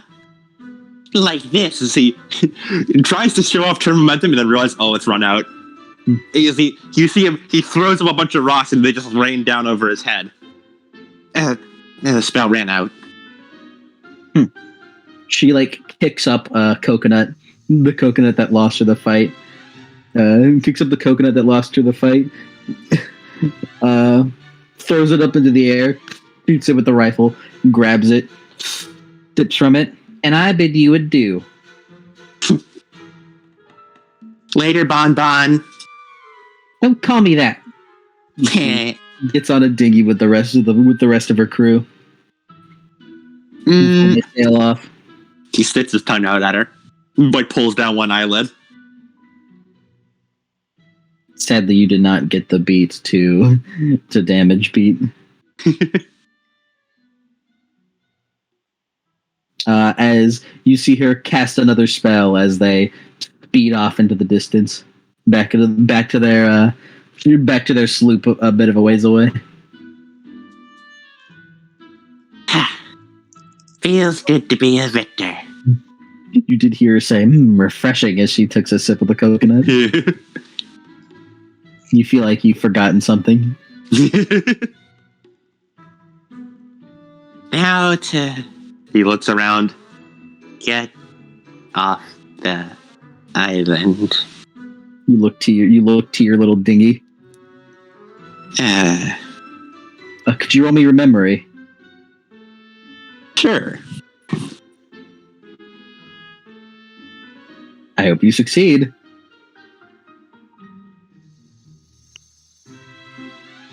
One success. As you kind of remember why you're on the sea in the first place, amongst your own other reasons. Where you're currently heading is a place that your teacher, had referred to as Nassau, spelled like this.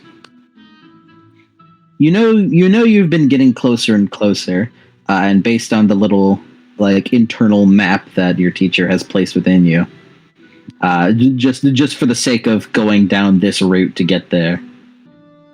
Mm-hmm. You know, you're getting closer and closer, but you remember now after that whole hectic event that Nassau is your destination here. You kind of forgot about it after this whole event. Oh yeah, I gotta get there. Man, teacher's gonna love this new loot. As he holds up the guns again, puts them back, and moves over to his raft. Does a quick check to see if it's intact, and then if it is, pushes it out to sea and hops on board. As you hop on board, you cast your spell to launch yourself forward again. As the crabs and trees on the boat see you leave, as the coconuts, also are there, like in the distance, as like there's like a silhouette of you, sour, munching on berries. Interesting. What? No, it's just funny, just munching on berries in the distance. Yeah, It's still sour. They don't get better. I like describing. Like for Mark specifically, less so for the Sin Eaters, because they're not they're quite oppositely in tune with life. But I like describing like plants and animals reacting to Mark. So just the food sources watching Mark leave as he continues to eat the sour berries. Yeah. And that's where we'll end this session. That was fun. That was very fun. I gotta ask, how many beats and arcane beats did you get? Let me count. Over the course of this session, I acquired 6 beats and 9 arcane beats. Damn. Oh, and maybe I will be able to keep up with communal experience. Get another arcane beat because you've witnessed a grimoire for the first time. Ah, nice.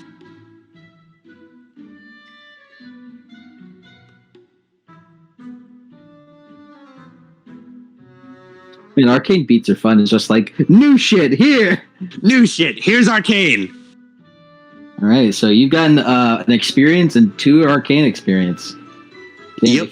If you somehow get enough experience to get 2 more experience from this final bit, then you could upgrade your Genosis immediately. I could. I just need 4 more beats, and I could. Man. Speaking of beats, Yeah, beat for session completion. beat for session completion. And get another one. Get another beat. All right. This is unrelated. I just a beat for solo session completion. All righty.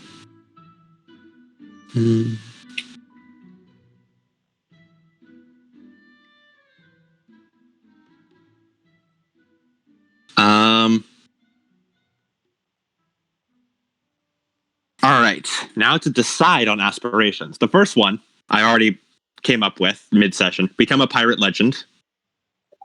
You have a rival now, so yeah. I have a rival. Yep.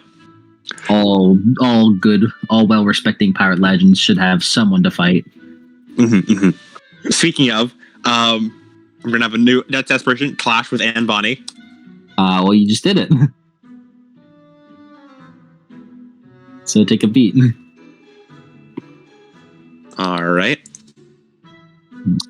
You using her stolen tools. Yep.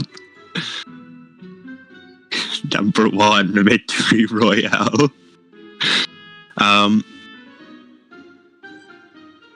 Third aspiration. I guess just reach Nassau for now. You're back on the track, so yes. All right. Not to be confused with reach Nassau, capital R. Mm-hmm. Yeah, as cut back into Mark, just on the ocean, heading to Nassau, which is a place that has been noted as I forgot what it was called specifically. But for now, I'll just refer to it as a pirate haven. Actually, let me look it up. I came up with an obsession for him as well. Well, you do. Obsessions are they're like a long-term aspiration that relates specifically to fun fact. I don't know if I've mentioned this before, but all mages have fucking obsessive compulsion to explore mystical. Yeah, and this is like their flavor. One more like they're sort of they're concentrated autism and channeled into a specific goal. And Who's more artistic, deviants or mages? Mages, no question.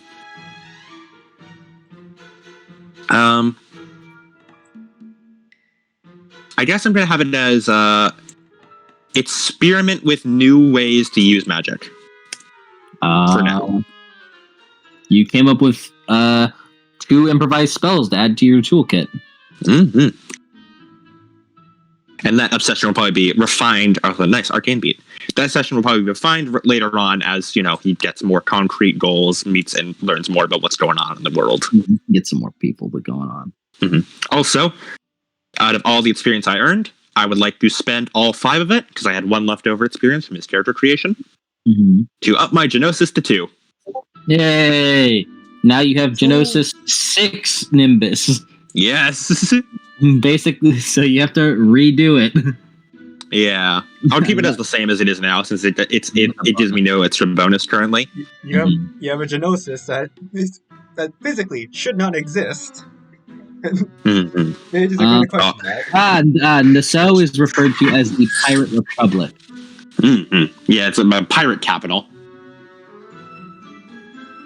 It'll be really funny once Mark gets to if he gets a really high Genosis, 6 or something, and people look at him and go, "That man fucking rank 11? What the fuck? Is he rank 11? Is that allowed?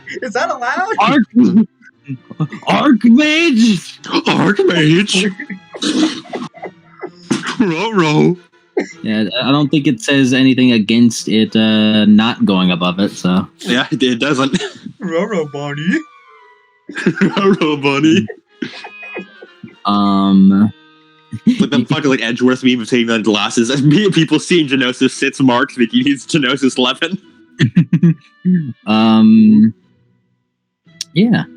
Nassau, also known as the Pirate Republic, which is a Bahaman island. Island in the Bahamas. This is where the campaign will be taking place. How'd you like it? It was amazing. I loved it. I love playing Mark. He's a shenanigan, walking shenanigan. And I really like Anne Bonnie. She's fun. Let me come up with Anne Bonnie's aspirations on the fly. Oh, nice. Win the war. Win the war.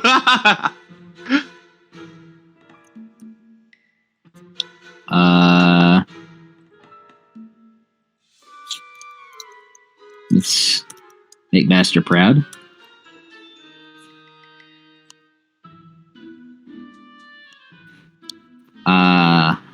And last one, I have to wait on that. I don't know.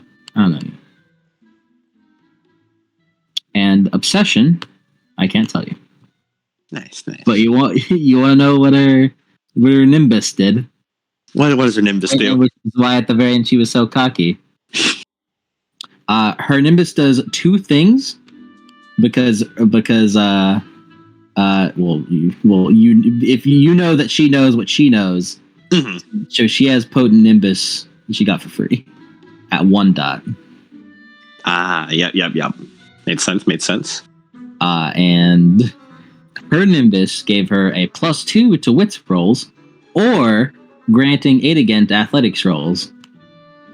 Her cockiness at the end was, you can't hit me because my Nimbus is making my dodge rolls really good. That made sense, yeah. Yeah, but if she were to increase her Genosis, then she'd be able to have both up at the same time. At least I believe that's how it works. Nimbus is really like a thing of, it can be whatever the fuck you feel like. Yeah, I was just saying that because her Nimbus would be at Genosis 4. Yeah. And if she gets half of the effects, then she gets she would have. Yeah. Basically, you get like points to spend equal to half your Genosis. Mm-hmm. Yeah. And yeah, you can just sort of, spend it on whatever the fuck you feel like. Mark has a total of 3 points right now, so he gets +2 to resolve and plus the firearms and 8 again. Yep. Oh, I just realized. I kind of forgot that you can do it on that. Okay, so she'd actually it'd be 2 wits or +1 to athletics and 8 again. I forgot to include that she would have an additional athletics because of that. Because it is, you can give points to skills and it would give them 8 again. Yeah, it does +1 to the skill and 8 again. Yeah. So she'd actually have 1 more defense with Nimbus active if she did that, but and would doubled with dodge. We got a dodge tank over here. Dodge tank. It's a shame I gave her. It's a shame I gave her 13 starting experience. She couldn't spend it on any merits to use dodging for. Beautiful. Wonderful. 19-year-old children. You two bickering 19-year-old kids. This is what Gareth should have been acting like.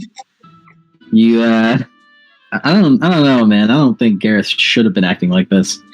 Yeah. Like these two are just brats. Yeah, these two are they're just fucking brats. They're shit kids. They're different flavors. Mm-hmm. They're Octagua and Atsushi. Yeah. If Beast Octagua was canon. But less philosophical. Yeah. Oh my god, they are Octagua and Atsushi, aren't they? Hey man, Mark did do the Atsushi defeat pose when he was spotted. No, when he was spotted, he was a tree. Yeah, he was a tree. He was perfectly disguised. They'll never spot me. And her dedicated tool for her rifle was also 4 dots. But she doesn't have to rely on having 2 to get the same effect out. So she got a little bit extra. Mm-hmm. All right. Yeah, no, I followed up with your thing, Adam. Whenever you said, whenever I was making Mark's backstory, I realized I stole a lot from her. Yeah. So I was like, oh yeah, I could. The joke that they both exist in the same campaign, but they're the same character. They're literally the same character, and so they're rivals because they're the same character. Literally the same person. And then I made Anne Bonny in 30 minutes. And it turned out perfectly. Freaking gosh. Mm-hmm. So yeah, I think that was a real test of my character making skills. Is I know you were making a mage.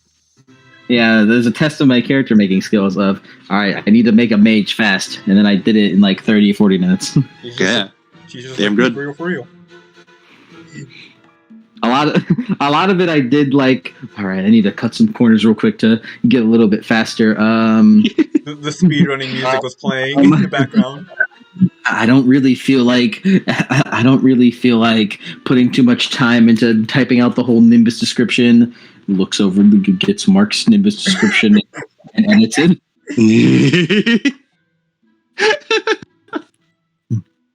Wonderful. But yeah, that's a character that's been introduced now. As our first foray into the free spirits. And this one, unlike the trials one, can actually be uploaded. Yeah. So like, I don't know, I'll send it to like Lemon or something. I don't know. Mm-hmm. And if Lemon is able, tomorrow we'll be doing a test of my Sin Eater and Underworld knowledge. Yeah, ooh. Okay. I want to see that one. Aww. So Lemon will get his Sin Eater first. It appears. Yeah. I'm so excited for free spirits. Yeah, it's just in a short span of time, I could do your trials character session first. Yes. Because I decided I'm going to do this. You're going like, to flex. Very less. Yeah, I wanted to flex a little bit. The trial, I'm gonna have to keep that. You have no idea how many backups I have of the trial solo. Because I know I'll be sitting on this one for a bit. Mm-hmm. And on Monday, if it goes well, I'll be doing. If it goes well, we'll see if Cody wants to do a solo session of his trials character. Trial was interesting. Okay. His Sin Eater is not ready. His Sin Eater is not ready.